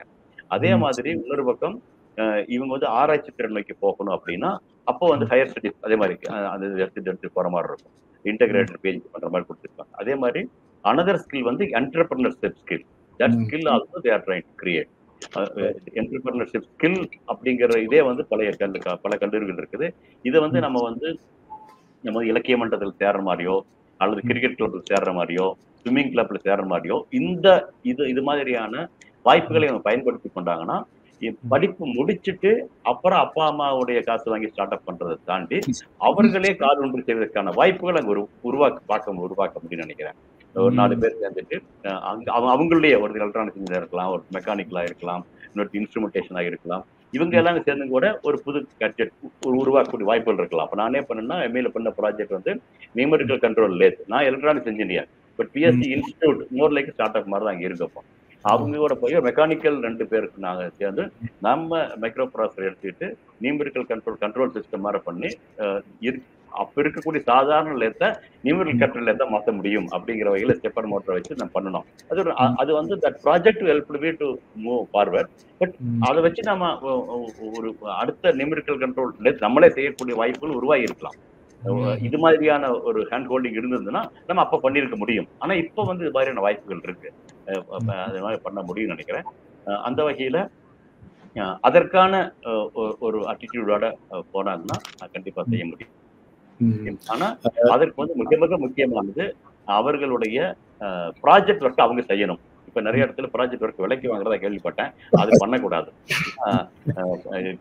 பேசுற மாணவர் +2 மாணவர்கள் பேசுறேன். அவங்க வரும் பொழுது அது மாதிரி இருந்தாங்கன்னா சிறப்பாக இருக்கும். ஏன்னா அவங்க செய்த தொழில் அவர்களுக்கு ஸ்டார்ட் அப் உருவாக்கும். ஓகே, மிக சிறப்பு. நம்ம வந்து துவக்கத்துல நிகழ்ச்சியை வந்து விண்வெளி ஆராய்ச்சி தொடர்பாக துவங்கி பிறகு பல தொழில்நுட்பங்கள் பல வாய்ப்புகளை எல்லாம் பேசி விவசாயத்தை தொட்டு பிறகு ஸ்டார்ட் அப் வந்து இப்படி நாம் பேசி கொண்டிருக்கிறோம். இதுல நீங்க சொன்ன முக்கியமான பாயிண்ட் வந்து தொழில் நிறுவனங்களை துவங்க வேண்டும், ஸ்டார்ட் அப் என்கிற தொழில் நிறுவனங்களை துவங்க வேண்டும் என்று விரும்புகிற மாணவர்களுக்கான முக்கிய செய்தி, கல்லூரி முடிப்பதற்கு முன்பாகவே 3ஆம் ஆண்டிலேயே அந்த தொழில் நிறுவனத்திற்கான விதை துளிர்விட வேண்டும். அவர்கள் அதை ஓராண்டு அதை பின்தொடர்ந்து பிறகு கல்லூரி முடித்த பிறகு அவர்கள் அதை செயல்படுத்த வேண்டும் என்ற அந்த செய்தியை நீங்க கொடுத்திருக்கீங்க. இது மாதிரி இப்போ புதுமையாக மாணவர்கள் சிந்திக்க வேண்டும், புதுமையாக செயல்பட வேண்டும். இந்த மாதிரியான சூழலில் இப்போ வந்து ஒரே ஒரு துறை சார்ந்தில்ல, விண்வெளினா நான் விண்வெளி துறையில தான் அது துறை, அந்த துறை சார்ந்தே புதுமைகளை யோசிப்பேன் என்பதை அதை தாண்டி நீங்க சொன்ன மாதிரி கூட விமானத்துறையாக இருந்தாலும் அது வந்து விவசாயத்துக்கும் பயன்படுது. அந்த மாதிரி மாணவர்கள் புதுமையாக சிந்திக்க வேண்டும். இப்போ சமுதாயத்துல பல பிரச்சனைகள் இருக்குது. மழை வந்தா வெள்ளம் வந்துடுது, அடிக்கடி மின்சாரம் மருந்து போகிறது, நிறைய பிரச்சனைகள் இருக்குது. மாணவர்கள் அவர்களுக்கு இருக்கக்கூடிய அந்த யோசனைகளை, அவர்களுக்கு கிடைத்திருக்கக்கூடிய அந்த கல்வி வாய்ப்பை பயன்படுத்தி பயன்படுத்தி சமுதாயத்தின் பிரச்சனையை கூட அவர்கள் தீர்க்க வேண்டும். நீங்க ஒரு விண்வெளி விஞ்ஞானியாக இருக்கலாம், ஆனா நீங்க ரொபாட்டிக் சர்ஜரியில நிறைய விஷயங்களை புதுமைகளை எல்லாம் புகுத்து இருக்கிறீங்க. எப்படி மாணவர்கள், இதை ஒரு உதாரணமாக அந்த ரொபாட்டிக் சர்ஜரியை உதாரணமாக வைத்து மாணவர்கள் எப்படி புதுமையாக சிந்தித்து சமுதாயத்திற்கு பயன்படுகிற அளவில், மக்களுக்கு பயன்படுகிற அளவில் எப்படி அவர்கள் சாதனைகளை நிகழ்த்த முடியும் என்பதை நீங்கள் சொல்லலாம். இது கொண்டு வரலாம். இப்ப நான் பேசும்போதே பாத்தீங்கன்னா தெரியும், நம்ம பேசும்போது நம்ம வந்து இது வந்து ஒரு நிறைவு விழா அப்படிங்கிற வகையில ஒரு ஃபார்மாலிட்டியா முடிச்சுக்காம கொஞ்சம் எப்படி அடுத்த வகையில எப்படி எடுத்துட்டு போகலாம் அப்படின்னு சொல்றோம். நிறைவு விழான்னு திருப்பி சொல்றதுன்னா இது வரைக்கும் வந்ததெல்லாம் நீங்க பாருங்க அப்படின்னு சொல்லிட்டு முடிச்சுட்டு போகலாம். நான் அப்படி இல்லாம நம்ம முடிஞ்ச அளவுக்கு நம்ம என்ன செய்யலாம்னு சொல்றோம். அதுல வந்து நம்ம என்ன பண்ணிட்டு இருக்கிறோம் அப்படின்னு சொல்ற வர்றோம். அந்த வகையில இதே மாதிரி எனக்கு இந்த வாய்ப்புகள், அதாவது கோயம்புத்தூர்ல ஒரு மருத்துவமனையில இறக்குமதி செய்யப்பட்ட ஒரு மருத்துவ ரோபோட், சர்ஜிக்கல் ரோபோட், அதை இனாகிரேட் பண்றதுக்கு என்ன கூப்பிட்டு இருந்தாங்க. அதனுடைய திறப்பு விழாவுக்கு நான் போயிருந்தேன். அதை வந்து ஒரு பெரிய விழா மாதிரி நடத்தினாங்க. ஆனா அதை வச்சுக்கிட்டு நம்ம ஊர் மருத்துவர்கள் தான் மருத்துவம் பண்றாங்க. அந்த மருத்துவ ப்ரொசீஜர் கூட அவங்க பேர்ல இருக்குது. ஆனா அவங்க பண்ணக்கூடிய ரோபோட்ஸ் வந்து வெளிநாட்டுக்கு இறக்குமதி செய்யப்பட்டது. இது ஏன் இப்படி, ஏன் இங்க பண்ணனா என்ன அப்படிங்கிற மாதிரி கேள்வியை கேட்பேன். அப்ப வந்து பல விவாதங்கள் நடக்கும். நம்ம ஊர்ல இன்ஜினியர் செய்ய முடியாது அப்படிங்கிற மாதிரி. இல்ல நம்ம வினாவுக்கே போயிருக்கிறோம், செவ்வாய்க்கு போயிருக்கிறோம், இதை சொல்லாதீங்க, சவால் எடுத்து செஞ்சிருவோம், என்ன செய்யணும்னு சொல்லுங்க அப்படின்னு சொல்லுவோம். அப்புறம் நம்ம இன்ஜினியர் என்ன சொல்றாங்க, நம்ம டாக்டர்களுக்கு சொல்ல தெரியாது என்ன வேணும் அப்படின்னு அவங்களுக்கு அப்படின்னு. இதை 2 பேர்த்தையும் கொண்டு வச்சு பண்ண முடியுமா? அது பண்ணும் பொழுது இது மாதிரி இப்ப இந்தியாவிலேயே உருவாக்கப்பட்ட SSI மந்த்ரா அப்படிங்கிற ரோபோட் இப்ப பல இடங்கள்ல அது வந்து திரும்ப கோயம்புத்தூர்ல இன்னொரு ஹாஸ்பிட்டல்ல இன்ஸ்டால் பண்ணியாச்சு. அங்க ஒரு 8 வயது பையனுக்கும் கூட சமீபத்துல அவனுக்கான அறுவை சிகிச்சை நடத்திட்டு இருப்பான். இந்த வகையில பாத்தீங்கன்னா இப்ப என்ன நடக்குது அப்படின்னா, இந்த இதுல வந்து இந்த ஃபியூ மீட்டர் தூரத்துல அறுவை சிகிச்சை நிபுணர் அவர் இருக்காரு, டாக்டர் இருக்காரு. அறுவை சிகிச்சை செய்யக்கூடிய ஒரு அந்த பேஷண்ட் வந்து அவர் மேல இருக்கக்கூடியது ரோபோட் ஆர்ம்ஸ், 5 ஆர்ம்ஸ் இருக்கிற மாதிரி இருக்கும். ஒண்ணு வழியா ஒரு துளை வழி உள்ள போட்டு ஒரு கேமரா தெரியும். அந்த கேமரா என்ன உள்ள தெரியுது அப்படிங்கிறத ஒரு திரையில பாக்குறாரு. அப்புறம் இன்னொரு துளை வழியாக ஓப்பன் ஹார்ட்டே பண்ண மாட்டாங்க. ஓப்பனே பண்ணாம சின்ன துளைகள் வழியாக மட்டும் லெப்ரோஸ்கோப் மேல போகுது. அதற்கான அறுவை சிகிச்சை செய்ய முடியுது. இப்ப இது வந்துருச்சு. இப்போ இது வந்து சில மீட்டர் தூரங்கள்ல அதனுடைய வைத்தியரும் அப்புறம் பேஷண்ட் இருக்கிறாங்க. இப்ப இதை வந்து திரும்ப நம்ம யோசிச்சு பாக்குறோம். நம்ம வந்து இங்கிருந்து நிலவுக்கு போனோம், அங்க வந்து பிரக்ஞான ஆபரேட் பண்றோம், விக்ரம் ஆபரேட் பண்றோம், செவ்வாயில ஆபரேட் பண்றோம். இதே மாதிரி ஒரு கிலோமீட்டர் தூரத்துல பண்ணாம இது சில கிலோமீட்டர் தூரத்துல பண்ண முடியுமா அப்படிங்கிற வகையில நாம யோசிச்சோம். அதை யோசிச்சு நாம பண்ணும் பொழுது அடுத்த வகையில சமீபத்துல ஒரு கிட்டத்தட்ட 100 கிலோமீட்டர் தூரம் அந்த பக்கம் இருக்கக்கூடிய இன்னொரு ஆரம்ப சுகாதார நிலையம், அந்த சுகாதார நிலையத்தில் இருக்கக்கூடிய ஒரு நோயாளிக்கு நம்ம தூரத்திலிருந்தே ஆபரேஷன் பண்ணுவதற்கான வழிமுறை உருவாக்கி இருக்கோம். இதனால 2 ஒண்ணு வந்து நோயாளி கிராமத்தில் இருக்கிறார், அவரை வந்து நகரத்துக்கு கொண்டு வர வேண்டிய அப்படிங்கிற அவசியம் இல்லை. அதே மாதிரி நகரத்தில் இருக்கக்கூடிய பெரிய மருத்துவமனையில் இருக்கக்கூடிய ஒரு அறுவை சிகிச்சை நிபுணர் நான் கிராமத்துக்கு போக முடியுமா தயக்கம் இருக்கு இல்லையா, அந்த தயக்கத்தையும் நம்ம எடுத்துக்க முடியும். ஒன்று. 2வது இந்த ரொபோட்டிக் சிஸ்டம் அப்படிங்கிறது 2 இருக்கு இல்ல. ஒண்ணு வந்து அறுவை சிகிச்சை நிறுவனம் செய்யக்கூடிய ஒரு கன்சோல், இன்னொன்னு வந்து நோயாளி மேல வச்சிருக்கக்கூடிய இன்னொரு ரொபோட்டிக் ஆர்ம் இருக்கக்கூடிய இன்னொரு கன்சோல். இது 2 சேர்ந்து வெளிநாட்டிலிருந்து இறக்குமதி பண்ண 20 கோடி ஆகும். நம்ம அதை குறைச்சு ஒரு 6 கோடியை கொண்டு வந்துட்டோம். இந்த 6 கோடியும் கூட ஆரம்ப சுகாதார நிலையத்துக்கு நீங்கள் கூட சொன்னீங்க 6 கோடி இன்னும் குறைக்க முடியுமான்னு கேட்டிருந்தீங்க. இப்போ இப்படி பண்ணும்போது என்ன ஆகுதுன்னா, ஆரம்ப சுகாதார நிலையத்துல இன்னொரு அந்த ரொபாட்டிக் ஆர்ம் மட்டும்தான் இருக்கும். இந்த கண்ட்ரோல் சிஸ்டம் எல்லாமே வந்து சூப்பர் ஸ்பெஷாலிட்டி ஹாஸ்பிட்டல் வந்துடும். அதனால இப்ப வந்து ஆரம்ப சுகாதார நிலையம் ஒரு 3 கோடியில அவங்க செஞ்சிட முடியும். ஆக 20 கோடி செலவு இல்லாம 3 கோடிக்கு பண்ண முடியும். இப்ப அதுவும் இதை வந்து ஈஸியா பண்ண முடியும்னு நினைக்கிறேன். இன்னும் குறைப்பதற்கான வாய்ப்புகளை பார்த்துட்டு இருக்கிறோம். இதையும் தாண்டி இப்ப நோயாளி நகரம் நோக்கி பயணிக்க வேண்டிய அவசியம் இல்லை. அறுவை சிகிச்சை நிபுணர் கிராமம் நோக்கி பயணிக்க அந்த தயக்கம் இல்லாம இங்க இருந்து பண்ணலாம் அப்படிங்கிற ஒரு நிலைமை நோக்கி நம்ம உருவாக்கி இருக்கோம். இதனால நிறைய, அதாவது இன்னொன்று வந்து இது முழுதா வைத்தியம் நெஞ்சு தொடையோட ஓப்பன் சர்ஜரி பண்ணாம பண்றதுனால சில நாட்களிலேயே அவர்கள் எடுத்து அவர்கள் பணிக்கு போவதற்கான வாய்ப்புகள் உருவாக்க முடியும். இதனால போஸ்ட் ஆபரேட்டிவ் அந்த இது வந்து அது இன்னும் சிறப்பாக வந்திருக்குது. இப்போ இதை தாண்டி நம்ம இந்த முறையை கொடுக்கறதுனால இப்ப நிறைய கல்லூரிகளுக்கு அறுவை சிகிச்சை அந்த இதுல பண்றாங்க இல்லையா, அதற்கான பயிற்சிகள் கொடுப்பதற்கான இது நம்ம எப்படி ரொபோட்டிக்ஸ் நம்ம பிளைட் சிமுலேட்டர் இருக்கிற மாதிரி simulator can be given simulator also. So that faster. எல்லாம் தாண்டி ஒரு அறுவை சிகிச்சை நிபுணர் அவர் வந்து 50 வருஷம் 60 70 வரைக்கும் பண்றாங்க. 70க்கு மேல தயங்குறாங்க ஒரு அறுவை சிகிச்சை இருக்கு. ஏன்னா ரொம்ப நேரம் நின்றுட்டு பண்ண முடியாது. அவங்க கண் பார்வையும் கொஞ்சம் குறைஞ்சிருக்கும். என்ன சின்ன சின்ன இந்த பிளட் வெயின் எல்லாம் வந்து தெரியாம டச் பண்ணிடலாம். கையுடைய இதுவும் இதா இருக்கும். ஆனா இப்ப எல்லாத்தையும் அது மாத்துது. இப்போ ஒரு 85 வயது உள்ள ஒரு அறுவை சிகிச்சை நிபுணர் கூட அவருக்கு எல்லாமே தெரியும், திறமை இருக்கு. ஆனா அவர் கை ஒத்துழைக்கல, அவர் கண் ஒத்துழைக்கல, அவருக்கு கால் வந்து நம்ம நேரம் நிக்க வைக்க முடியல. ஆனா இவர் உட்கார்ந்துட்டு இப்போ ஒரு அவங்க பேரன் எப்படி வீடியோ கேம் விளையாடுறானோ அது மாதிரி தான் இந்த இது இயக்கறாரு இருப்பான். அதே மாதிரி அவரு நான் இதுல கண்ணாடி போட்டிருப்பேன், நான் தான் அது இதுக்கு பார்த்துட்டு தெரியும். இந்த கண்ணாடி வழியாக அந்த இருக்கு அவர் உள்ள பார்க்கறது என்ன பாக்குறாரோ அதை 10 மடங்கு பெருசா பார்க்க போறோம், துல்லியமா பார்க்க முடியும். அதனால வந்து எந்த ஒரு ரத்த சேதம் இல்லாம அறுவை சிகிச்சை செய்ய முடியுதுப்பா.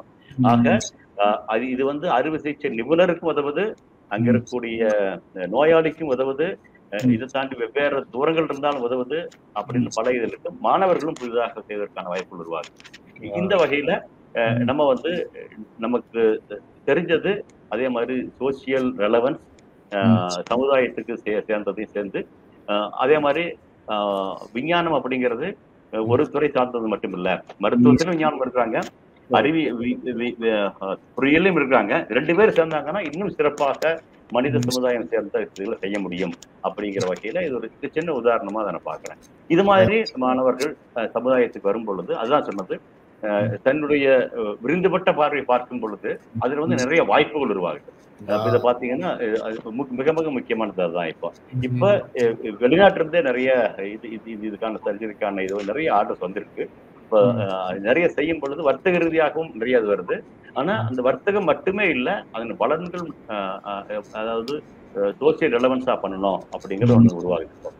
இந்த வகையில நம்ம விண்வெளித்துறையில தான் பண்ணி பிடிச்சிட்டே இருக்கிறோம், அதுலதான் பண்ணிடுவோம் அப்படின்னு இல்லை, கொஞ்சம் எக்ஸ்டெண்ட் பண்றோம். நீங்க பாத்தீங்கன்னா 100 கிலோமீட்டருக்கு தூரத்தை குறைப்பது விண்வெளித்துறை, அது மட்டும்தான். பட் மற்றபடிக்கு எல்லாமே வந்து ஹோமோஜெனியஸ் ஆக்டிவிட்டி. விண்வெளித்துறையில நம்ம வேரியஸ் ஆக்டிவிட்டிஸ் பாக்குறோம். கெமிக்கல் இன்ஜினியர் இருக்காரு, இன்ஸ்ட்ருமெண்டேஷன் இருக்காரு, ஏவியானிக்ஸ் இருக்கிறாங்க, மெக்கானிக்கல் இருக்காங்க, எலக்ட்ரிக்கல் இருக்காங்க, எல்லாத்தையும் சேர்த்து தான் நம்ம ஒரு சந்திரயான் செய்யறோம். கிட்டத்தட்ட அதே வகையில தான் இந்த ரோபோட் நம்ம செஞ்சிருக்கிறோம். இது மாதிரி பலதும் செய்ய முடியும்னு நினைக்கிறேன். ஆமா ஆமா ஆமா. இப்ப இது வந்து மாணவ மாணவிகளுக்கு இது ஒரு நல்ல முன்னுதாரணம். இப்படி ஒரு துறை சார்ந்து மட்டுமே இயங்குவேன் என்று இல்லாமல் அந்த துறை இப்ப நீங்க சொன்னது ரொம்ப சிறப்பா சொன்னீங்க. ஒரு சந்திரனில் என்னால் ஒரு கருவியை இயக்க முடிகிறது பெங்களூரில் உட்கார்ந்து கொண்டு.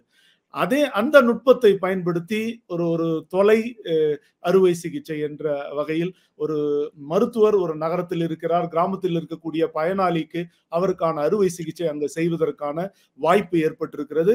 அதை அடுத்த கட்டத்துக்கு நீங்கள் நகர்த்தி சென்றிருக்கிறீர்கள். அதை இந்திய மயமாக்கி அதனுடைய விலையை 20 கோடியிலிருந்து 3 கோடி என்று எல்லோரும் தொட்டுவிடும் தூரத்தில் அதை நிறுத்தி இருக்கிறீர்கள். பிறகு நீங்க நிறைய அதோட சிறப்பு அம்சங்கள்லாம் பட்டியலிட்டீங்க. வயதான மருத்துவர் கூட அறுவை சிகிச்சை செய்ய முடியும், அறுவை சிகிச்சை சிறிய துளை மூலமாக செய்வதனால் அறுவை சிகிச்சைக்கு பிந்தைய சிகிச்சை அவர் குணமடைவது எல்லாம் மிக எளிதாக நடக்கும்.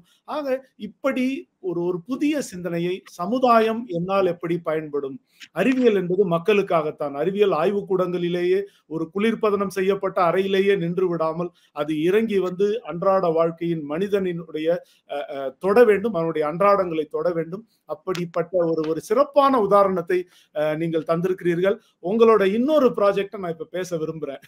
இப்ப பாத்தீங்கன்னா நிறைய இடத்துல வேஸ்ட், எங்க பார்த்தாலும் வேஸ்ட். முன்னாடி எல்லாம் வந்து இப்ப சொல்லுவாங்க, நம்ம வந்து மனிதர்கள் ஸ்டோன் ஏஜ் என்ற கற்காலத்தில் இருந்தார்கள், உலோக காலத்தில் இருந்தார்கள், stone age, bronze age, iron age என்றெல்லாம் சொல்லிக் கொண்டே இருப்பார்கள். Now we are all living in garbage. அப்படி ஒரு ஒரு ஒரு ஒரு குப்பையாக இருக்கிற நிலையில் நாம் வாழ்ந்து கொண்டிருக்கிறோம். நம்முடைய நிறைய குப்பைகளை நாம் உருவாக்குகிறோம். இப்போ வேஸ்ட் டு வெல்த் என்கிற ஒரு புதிய வெர்டிக்கல், ஒரு புதிய கருத்து அல்லது சித்தாந்தம் தொழில்துறையிலும் தொழில்நுட்ப அறிவியல் துறையில் இருக்கிறது. வேஸ்ட் டு வெல்த் என்கிற அந்த நுட்பத்தின் அடிப்படையில் நீங்க ஒரு மிகச்சிறந்த ஒரு ஒரு ப்ராஜெக்ட் ஒன்று பண்ணீங்க. அந்த திட்டம் பலராலும் பேசப்பட்டது, ஊடகங்களில் கூட விவாதிக்கப்பட்டது. பார்த்து கொண்டிருக்கிற மாணவ மாணவிகள் எப்படி தங்களுடைய புதுமையான அறிவை பயன்படுத்தி பொதுமக்களுக்கு பயன்படக்கூடிய, நாட்டுக்கு பயன்படக்கூடிய, சமூகத்துக்கு பயன்படக்கூடிய பங்களிப்பை எப்படி செய்வது, அதை நீங்கள் அந்த படத்தோடு விளக்கலாம். அது பாத்தீங்கன்னா அது படம் போடலாம். அந்த அது அது இது பாத்தீங்க என்ன சொல்றோம்னா, கொஞ்சம் நேரத்துக்கு முன்ன பேசணும். விவசாயத்துல வந்து விவசாய மண்ணில் இறங்கி விவசாயம் செய்யணும், நிறைய உற்பத்தி பண்ணணும் அப்படின்னு சொல்றோம். அப்படி உற்பத்தி பண்ணக்கூடிய நிறைய பொருள்கள் உற்பத்தி பண்ணக்கூடிய நாடு இந்தியா இருக்கு. இதுவரைக்கும் நெல் உற்பத்தியோ கோதுமை உற்பத்தியோ பல உற்பத்தி நிறைய பண்றோம். ஆனா அதே சமயத்துல நான் ஒரு கருத்தரங்குல பேசும் பொழுது எனக்கு தெரிஞ்சது என்ன சொல்ல வர்றாங்க அப்படின்னா, ஃபுட் கார்பரேஷன் ஆஃப் இந்தியா உங்களே சொன்னதுதான், அதனுடைய செக்ரட்டரியா இருக்காரு. அப்ப சொல்லும் பொழுது இந்தியா அதிகமான விவசாய பொருள்களை உற்பத்தி செய்யும் நாடு. ஆனா இந்தியா தான் உலகிலேயே அதிகமாக விவசாய பொருள்களை வேஸ்ட் பண்ற நாடு அப்படிங்கிற மாதிரி சொல்லுவாரு. ஓகே, அது அது அது வந்து இந்தியா வந்து அது அது அந்த அந்த வகையில் நிறைய உணவுப் பொருளே கழிவுப் பொருளா போகுது அப்படிங்கிற மாதிரி வருது. அதை எப்படி மாத்தலாம் அப்படின்னு ஒரு விவாதிச்சுட்டு இருப்போம். அப்ப பண்ணும் பொழுது இன்னொன்னு வந்து இப்ப வந்து நெல்லு வந்து கழுவி போறது ஒண்ணு, இன்னொன்னு வந்து நம்ம அதே பல இதுல பார்த்துட்டு வரும் பொழுது வாழை மரம் இருக்கு. வாழை மரத்தை எல்லா வீட்டுக்கு பின்னாடிகளும் வச்சிருக்கிறோம். எல்லா கோயிலுக்கு போறதுல இருந்து நம்ம சாப்பாட்டுல இருந்து எல்லாமே இருக்கு. ஆனா இந்த வாழை மரம் அப்படிங்கிறது வந்து பெருசு. அதுல இருந்து பழத்தை மட்டும்தான் எடுக்கிறோம். ஒரு மாம்பழம் இருக்குன்னா பல பல பல பருவங்களுக்கு அது பழம் கடன் கொடுக்கும். ஒரு பல பருவங்களுக்கு பழம் கொடுக்கும். ஆனா ஒரு வாழை மரம் அதனுடைய இதுல ஒரு பழத்தை கொடுத்துட்டு அதனுடைய பனி போயிருது. ஆனா இது சரியா அப்படிங்கிற மாதிரி யோசிப்போம். அதோட வாழ்க்கை அப்படியே பட்டாம்பூச்சி மாதிரி ஒரு வாழ்க்கை போயிடணும் அதனுடைய வாழ்க்கை அப்படிங்கிற மாதிரி யோசிக்கும் பொழுது இல்ல அப்படி இல்ல அப்படின்னு சில பேர் சிறுசா செஞ்சிருந்தாங்க. அந்த வாழை நார் எடுத்துட்டு நம்ம ஊருக்கு பக்கத்துலயே காஞ்சிபுரம் பக்கத்துலயே கூட சீல நெய்யறவங்களை பார்த்திருக்கிறேன். அதே மாதிரி வாழைத்தண்டு மருத்துவத்துக்கு இருக்கிறது தெரியும். அது இதெல்லாம் தாண்டி போகும் பொழுது அந்த வாழை சாறு அப்படிம்பாங்க. அது பட்டுச்சுன்னா அந்த கரை படிஞ்சிடும் அப்படிங்கிற மாதிரி இருக்கும். அது கரை ஏன் படிதுன்னு பார்க்கும் பொழுது அதுல வந்து இருக்கக்கூடிய சத்துக்கள், பொட்டாசியம் சத்துக்கள் நிறைய இருக்கு. இந்த சத்துக்கள் எல்லாம் பூமிக்கு தேவையானது. இப்ப இந்த பூமிக்கு தேவையான இந்த சத்து இருக்கக்கூடிய அந்த வாழை மரம் அதை வந்து நாம வந்து பழம் வாழைத்தார் எடுத்தா பிறகு அது வீணா போகுது. அந்த வீணா போறத அதை எப்படி வயல்ல இருந்து வெளியேற்றுறது அப்படிங்கிறதுக்கு விவசாயி அதற்கான செலவு கூட பண்ண வேண்டி இருக்கு. அப்படி இல்லாம அதை நாம வந்து இதை செய்யும் வாழை கழிவிலிருந்து என்ன பண்ண முடியும் அப்படிங்கிறத எடுத்துட்டு அதை வந்து சின்ன அளவுல இல்ல பெரிய அளவுல செஞ்சோம்னா அது செய்ய முடியும்னு தெரிஞ்சது. ஆனா ஒரு மரத்துல இருந்து 2 மரத்துல இருந்து 100 1000 பண்ண பத்தாது. வருஷம் முழுவதும் பல ஆயிரம் ஏக்கர்கள் இருந்து வரக்கூடிய வாழை மரங்களை வச்சு ஒரு தொழிற்சாலை மாதிரி உருவாக்க முடிஞ்சதுன்னா இது எல்லாத்தையும் வந்து நம்ம வந்து இயந்திர வடிவில் இதை செய்ய முடிஞ்சது மெக்கனைசேஷன் அப்படிம்பாங்க இல்லையா, அது மாதிரி பண்ண முடிஞ்சதுன்னா மிகப்பெரிய செல்வங்களை உருவாக்க முடியும். அதாவது ஒவ்வொரு வாழை மரம் கூட கிட்டத்தட்ட 25 லிட்டர் வருமானம் உள்ள இந்த வாழைச்சாறு கொடுக்குது. அந்த வாழைச்சாறு வந்து மிக மிக சத்தான ஒரு இதாக பூமிக்கு போகுது. அதை உபயோகப்படுத்தக்கூடிய நிலம் வந்து 4-5 வருஷங்களை இனிமேல் யூரியா உபயோகப்படுத்த தேவையில்லை அப்படிங்கிற நிலைமைக்கு போவதற்கான வாய்ப்புகள் உருவாக்குது. அதே மாதிரி அந்த வாழை நாரில் இருந்து நம்ம வந்து தேவையான பருத்தி ஆடை இல்லாம இயற்கை முறையில் வரக்கூடிய அந்த நூல்ல இதை யாரும் செய்ய முடியும். இப்ப பருத்தி நூல் இயற்கை நினைச்சிட்டு இருக்கிறோம். ஆனா பருத்தி நூலும் கூட 1 கிலோ நூலுக்கு கிட்டத்தட்ட 60,000 லிட்டர் தண்ணி உபயோகப்படுத்தினா தான் அது பருத்தி ஆடைக்கு வருது, பருத்தி ஆடையா உருவாகுது. ஆனா இது கழிவாக போகக்கூடிய அந்த வாழையிலிருந்து அது உருவாக்க முடியும் அப்படின்ட்டு. அதே மாதிரி வாழை தண்டில் இருந்து அது தாரா வரும் பொழுது அது வந்து மெடிசினல் வேல்யூ, மருத்துவ குணம் உள்ள அது ஒன்றா போக முடியும். இப்படி 4-5 வேல்யூவேஷன் அப்படிம்பாங்க, மதிப்பூட்டல் அந்த கழிவில் இருந்து உருவாக்க முடியும் அப்படிங்கிறத எடுத்துட்டு ஐஐடி மாணவர்கள் ஒன்று சேர்ந்து ஐஐடி காஞ்சிபுரம் சேர்ந்து பண்ணக்கூடிய அந்த கூட்டு இயந்திர முயற்சி அது சிறப்பா வந்துச்சு. அதை வந்து எடுத்துட்டு மகாராஷ்டிராவில் ஒரு தனியார் துறை ஒரு 87 ஏக்கர்ல ஒரு தொழிற்சாலை உருவாக்கி அதனுடைய முதல் கட்டமெல்லாம் முடிஞ்சது. இப்போ வர்த்தக ரீதியாக அதனுடைய பயணம் போயிட்டு இருக்கு. அது வந்து இப்போ வந்து அதுலயும் கூட அடுத்த கட்ட ஆராய்ச்சியாக பண்ணும் பொழுது நெல்லுக்கு கோதுமை அதுக்கெல்லாம் ஒரு வகையான வகையிலும் அதே மாதிரி தக்காளி கத்திரி அதுக்கெல்லாம் வேற மாதிரியும், கரும்பு இன்னொரு வேற மாதிரி, தேயிலை காப்பிக்கு வேற மாதிரி அப்படின்னு கிட்டத்தட்ட 30 வகையான கான்செப்ட் சொல்லுவாங்க. அதை அதை உருவாக்கி அதை கொடுக்கும் பொழுது கிட்டத்தட்ட ஒரு ஒரு லிட்டர் அதனுடைய கிட்டத்தட்ட அதன தோராய விலை வந்து எந்த ஒன்று பாத்தீங்கன்னா அதனுடைய மதிப்பு மட்டும் கிட்டத்தட்ட 700 ரூபாய் ஆகுது. ஒரு 25 லிட்டர் ஒரு வாழை மரம் உருவாக்குது அந்த வாழைச்சாறு மட்டும். அது இல்லாம அந்த மற்றதெல்லாம் இருக்கு. அது இல்லாம காம்போசிட் நம்ம உருவாக்க முடியும். அந்த வகையில ஒரு வாழை மரம் மட்டுமே கூட பல ஆயிரம் ரூபாய்க்குள்ள உருவாக்கக்கூடிய ஒரு வகையில அது சிறப்பா வந்திருக்குது. இப்ப மகாராஷ்டிரா மாநிலத்துல அதாவது கிட்டத்தட்ட உலகத்திலேயே ஒரு இடம் கிட்டத்தட்ட 50,000 ஏக்கர் சுற்றுலா 50,000 ஏக்கர்ல வாழை மரம் அந்த இடத்த அந்த மாவட்டத்துல பயிரிடுறாங்க. அதுக்கு நடுவுல பொத்தாவல்கிற இடத்துல இந்த ஃபேக்டரி வந்திருக்குது. இப்போ இதிலிருந்து வரக்கூடிய பொருள் வர்த்தக ரீதியாக போயிட்டு இருக்கு. இதை வந்து மற்ற இடங்களுக்கும் நம்ம செய்வதற்கான வாய்ப்புகளை பாதிச்சுட்டு இருக்கிறோம். மற்ற வகையில இப்ப இந்த தொழில் முறை சிறப்பாக வந்திருக்கு. அதாவது வாழைக்கழிவிலிருந்து வளர செல்வம் அப்படிங்கிற மாதிரி சொல்லியிருக்கோம். இந்த வகையில நம்ம வந்து விவசாய கழிவுகள் நிறைய இருக்கு. அதுல கூட நிறைய செய்ய முடியும். ராஜஸ்தான்ல விவசாய கழிவாக அவங்க தீமூட்டி இது பண்றாங்க இல்லையா, பண்ணும் பொழுது ஒண்ணு வந்து அது அந்த அதுல இருந்து நிறைய செய்யலாம். ஈவன் பெட்ரோல் கூட எடுக்க முடியும். அதை நோக்கி பேசிட்டு இருக்கோம். ஆனா அதை அவங்க எரிச்சறதுனால அது சீக்கிரம் அது அந்த வயல்ல இருந்து அடுத்த சாகுபடிக்கு ரெடி ஆகுது. ஆனா தொலைதூரத்தில் இருக்கக்கூடிய டெல்லி மாநகரம் இன்னைக்கு பாதிக்கப்படுதுன்னா அதுக்கு காரணம் அவர்கள் அதை சரியாக பயன்படுத்தாது. அதுக்கு அந்த வகையில் இருக்கு. ஆக சுற்றுப்புற சூழ்நிலையும் கூட நம்ம சரி பண்ண முடியும். அந்த இது வாழையில பண்ணியிருக்கோம். இது மாதிரி மற்ற இடங்களில் பண்ணுவதற்கான வாய்ப்புகள் நோக்கி யோசிச்சு. மிகச்சிறப்பு சிறப்பு. அது இவ்வளவு இப்போ ஒரு வாழை மரத்துல இந்த கழிவுகளை இவ்வளவு யோசித்து இதுல இருந்து 25 லிட்டர் அதில் கிடைக்கக்கூடிய அந்த அந்த ரசத்தை பயன்படுத்தி உரம் தயாரிப்பது, நாரை பயன்படுத்தி மதிப்பு கூட்டப்பட்ட வேல்யூ ஆடட் ப்ராடக்ட்ஸ் தயாரிப்பது என்று அதை ஒரு வணிக ரீதியில் கூட அதை ஒரு ஆய்வுக்கூட ரீதியில் நிறுத்தி விடாமல் அது ஒரு வணிக ரீதியில் ஜென்கிரஸ்ட் என்கிற ஒரு நிறுவனம் மகாராஷ்டிராவில் அதை ஒரு செயல்முறைப்படுத்தி இருக்கிறது என்பது நம்பிக்கையை விதைக்கிறது. இதை போல பல விவசாய துறை சார்ந்த பிற துறை சார்ந்த வேஸ்ட் இருக்கிறது. பிற நிறைய துறைகளில் இது போன்ற வேஸ்ட் டு வெல்த் என்கிற எப்படி கழிவை ஒரு மதிப்பு கூட்டப்பட்ட பொருளாக மாற்றுவது என்கிற புதுமைகளை நமது இளைஞர்கள் யுவதிகள் கையில் எடுத்துக்கொள்ள வேண்டும் என்பதற்கு இது ஒரு மிகச்சிறந்த உதாரணமாக இருக்கிறது. நீங்க வந்து செயற்கைக்கோள் செய்றீங்க, மெடிக்கல் ரோபோட்ல இருக்கிறீங்க, அதுக்கப்புறமா ட்ரோன் டெக்னாலஜில இருக்கிறீங்க, அதுக்கப்புறமா இப்படி விவசாயத்துல வேஸ்ட் டு வெல்த்ல இருக்கிறீங்க.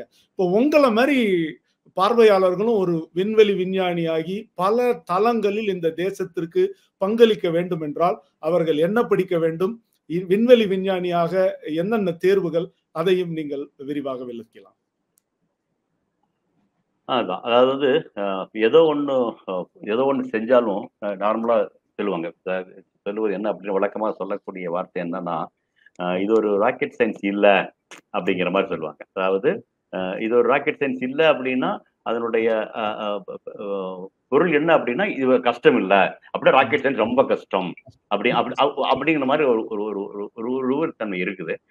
அதை வந்து நம்ம அப்படி இல்லை அப்படிங்கிற மாதிரி தான், அப்படி இல்லைங்கிற மாதிரி தான் நம்ம சொல்றோம். அதுவும் நம்ம தமிழ்நாட்டு மாணவர்களுக்கு கண்டிப்பாக அதோட கஷ்டம் இல்லை அப்படிங்கிறத நம்ம முன்னெடுத்து சொல்றோம். சொல்றதுன்னா நாங்கள் செஞ்சிருக்கிறோம். நாங்கள பெரிய இடங்கள்ல போய் படிக்கல, இங்கதான் படிச்சோம். இருந்தாலும் ஓரளவுக்கு பெயர் சொல்லும்படியான வேலை செஞ்சிருக்கிறோம். அப்படின்னா அந்த ராக்கெட் சயின்ஸ் நம்ம கை வந்திருக்குது. அதனால நீங்களும் செய்ய முடியும், நாங்க செஞ்சோம் நீங்களும் செய்ய முடியும் அப்படிங்கிறது ஒண்ணு. அது ரெண்டாவது, நாங்க செஞ்சிருக்கிறோம், இந்த அளவுக்கு இந்தியா வந்திருக்குது, நீங்க செய்யல அப்படின்னா சரி இருக்காது, இன்னொன்று அடுத்த கட்டம் நோக்கி போற நல்லா இருக்கணும் அது மாதிரி சொல்றோம். ஒண்ணு. ரெண்டு, அதையெல்லாம் தாண்டி இப்ப நம்ம வாழை கழிவு பத்தி பேசுறதோ அல்லது ட்ரோனை பத்தி பேசுறதோ அல்லது நம்ம மருத்துவ அறுவை சிகிச்சை பற்றி ரொபாட்டிக்ல செய்யறதை பத்தி பேசுறதோ, இதெல்லாம் என்னன்னா இந்த ராக்கெட் சயின்ஸ்ல இன்வால்வ் ஆயிட்டீங்கன்னா எந்த துறையிலும் போக முடியும். அது சின்ன குறியீடா அதையும் பார்த்துக்கணும். குறியீடா பார்த்துக்க வேண்டியதுன்னா எந்த துறையிலும் உங்களால பரிணமிக்க முடியும் அப்படிங்கிற ஒரு நம்பிக்கையை அதை விதைக்குது. சரியா புரிஞ்சுக்கணும். மிக மிக முக்கியமானது அதுதான். நம்ம நிலவுக்கு போறோம், செவ்வாய்க்கு போறோம், அது ஒரு பக்கம். அதை தாண்டி நம்ம மண்ணிலேயே இதுவரைக்கும் மற்றவர்கள் சிந்திக்காத ஒரு வேற விஷயத்துல சிந்திக்க முடியும். அந்த சிந்திச்சு இதுவரைக்கும் செய்ய முடியாத ஒண்ணு நம்மளால செய்ய முடியும். அந்த செய்வதற்கான வாய்ப்பு இன்னும் நிறைய இருக்கு. இதோட முடியல. அது ஒரு காலத்துல நினைச்சிட்டு இருந்தாங்க, எல்லா கண்டுபிடிப்புகளும் கண்டுபிடிக்கப்பட்டு விட்டது. இனிமேல் கண்டுபிடிப்பதற்கு எதுவும் இல்லைன்னு சொன்ன பெரிய பெரிய விஞ்ஞானிகளும் எனக்கு தெரியும். ஆனா அப்படி இல்லாம இப்ப கூட நடந்துட்டு இருக்கு. அதே மாதிரி இப்போ நிறைய நடந்துட்டு இருக்குது. ஆக நம்ம நம்ம விழிகளை திறந்து பார்த்தோம்னாலும் கூட நிறைய இருக்கு. அந்த வகையில இந்த துறை ஏன்னா பலதும் சேர்ந்த ஒரு துறை. இந்த மாதிரி இருக்கு. இப்ப அந்த துறைக்கு நோக்கி நான் படிச்சுட்டு போனோம்னா அந்த பயிற்சி கண்டிப்பாக பல துறைகளிலும் பரிணமிக்க முடியும். வாழ்நாள் நான் சொன்னேன் இல்லையா, 85 வயதானாலும் கூட ஒரு மருத்துவர் அறுவை சிகிச்சை செய்ய முடியும் சொல்றேன் நானு. 85 வயசு ஆனாலும் ஒரு ராக்கெட் இன்ஜினியர் வந்து he can continue to keep working அப்படின்னு சொல்ல முயற்சி பண்றேன் அப்படிங்கிறத புரிஞ்சுக்கணும். ஆக நீங்க படிக்கக்கூடிய இந்த பணி இப்ப படிச்சுட்டு வர்றது நீங்க வந்து 25 வயசுல ஒரு இதுல ஜாயின் பண்ணிட்டு 60 வயசுல ரிட்டையர் ஆயிருக்குல்ல, வாழ்நாள் முழுவதும் உங்கள் பணி சிறப்பாக போவதற்கான ஒரு ஒரு துறை அப்படிங்கிற மாதிரி நினைச்சுக்கணும். அந்த வகையில சில காலையில சதீஷ் சம்பரராமையே சொல்லியிருந்தாரு. அதுக்கு மேல அதிகமா நான் சொல்ல முடியாது. இருந்தாலும் இந்த இடத்துல சொல்ல முக்கியமா சொல்றது இந்த பயிற்சி வந்து எல்லாத்துக்கும் உதவும் அப்படிங்கறதுக்காக சொல்ல முயற்சி பண்றாங்க. இப்போ இஸ்ரோவில் ஜாயின் பண்ணணும் அல்லது இப்போ இஸ்ரோ மட்டும் இல்ல, வந்து எனி பிரைவேட் ஸ்பேஸ் இண்டஸ்ட்ரி, இப்போ வந்து பிரைவேட் ஸ்பேஸ் இண்டஸ்ட்ரிங்க தனியார் துறை மிகப்பெரிய அளவு வந்துட்டு வரப்போகுது, வந்துகிட்டு இருக்கு. அதுல இப்பவே நிறைய பேர் வந்து அது பயிற்சி பெற்ற இளைஞர்கள் கிடைக்கல அப்படிங்கிற ஒன்று நோக்கி இருக்காங்க. திரும்ப அரசிடம் அதற்கு பயிற்சி கொடுப்பதற்கான ஏதாவது வழி பண்ணுங்க அப்படின்னு சொல்லிட்டு இருக்கு எனக்கு தெரியும். ஓகே, அந்த ஸ்கில் டெவலப்மெண்ட் வந்து அதை கொடுக்கணும் அப்படிங்கிற மாதிரி பேசிட்டு இருக்காங்க. ஆக இந்த இடத்துல இளைஞர்கள் புரிஞ்சுக்கிட்டாங்கன்னா அதற்கான படிப்பு சரியான முறையில் படிச்சுட்டு வந்தாங்கன்னா சிறப்பான வாய்ப்புகள் இருக்குது அப்படின்னு சொல்ல முடியும். அது வந்து முதல் இது வந்து இப்ப +2 முடிச்சுட்டு மாணவர்கள் எழுதக்கூடியது வந்து ஜேஇ எழுதினாங்கன்னா, ஜேஇ எழுதியிருந்தாங்கன்னா அது அடுத்து ஒன் பெஸ்ட் ஆப்பர்ச்சுனிட்டி. இப்போ நீட்னு போறாங்க. அதே மாதிரி இங்க ஜேஇ எழுதினாங்கன்னா நீட்டை கம்பேர் பண்ணல இது ரொம்ப சுலபம்னு நினைக்கிறேன். நிறைய பேருக்கு வாய்ப்புகள் வேற இருக்கு. அந்த ஜேஇ நல்லா ஸ்கோர் பண்ணிட்டீங்கன்னா after +2 first option can be IIST, Indian Institute of Space Science and Technology. ஏன்னா அதில் முடிச்சுட்டு வர்றவங்க பெரும்பான்மையானவர்களுக்கு நல்ல ஸ்கோர் இருந்தீங்கன்னா இஸ்ரோவுடைய எனி லெபார்டரியில வேலை வாய்ப்புகள் கண்டிப்பா இருக்கு. இஸ்ரோ இல்லைன்னா கூட இஸ்ரோ சார்ந்த மற்ற லெபார்டரி ஸ்பேஸ் இண்டஸ்ட்ரியில கண்டிப்பா ஐஏஎஸ்டியினுடைய ட்ரைனிங் வில் ஹெல்ப். அது இல்லாம அதுலயும் ஐஏஎஸ்டி சிறப்பாக வர்றவங்க 2-3 பேருக்கு வந்து உயர்கல்விக்கு வெளிநாட்டுக்கும் அனுப்புவதற்கான வாய்ப்புகள் இருக்கு. இந்த கேல்டெக் மாதிரி, கேல்டெக்ங்கிறது வந்து கிட்டத்தட்ட ஐஏஎஸ்டி எப்படி இஸ்ரோவுக்கும் அதே மாதிரி கேல்டெக்ங்கிறது வந்து நாசாக்கு ஜேபி ஜெட் லெபார்டரி அது அதனுடைய கேம்பஸ்ல இருக்குது.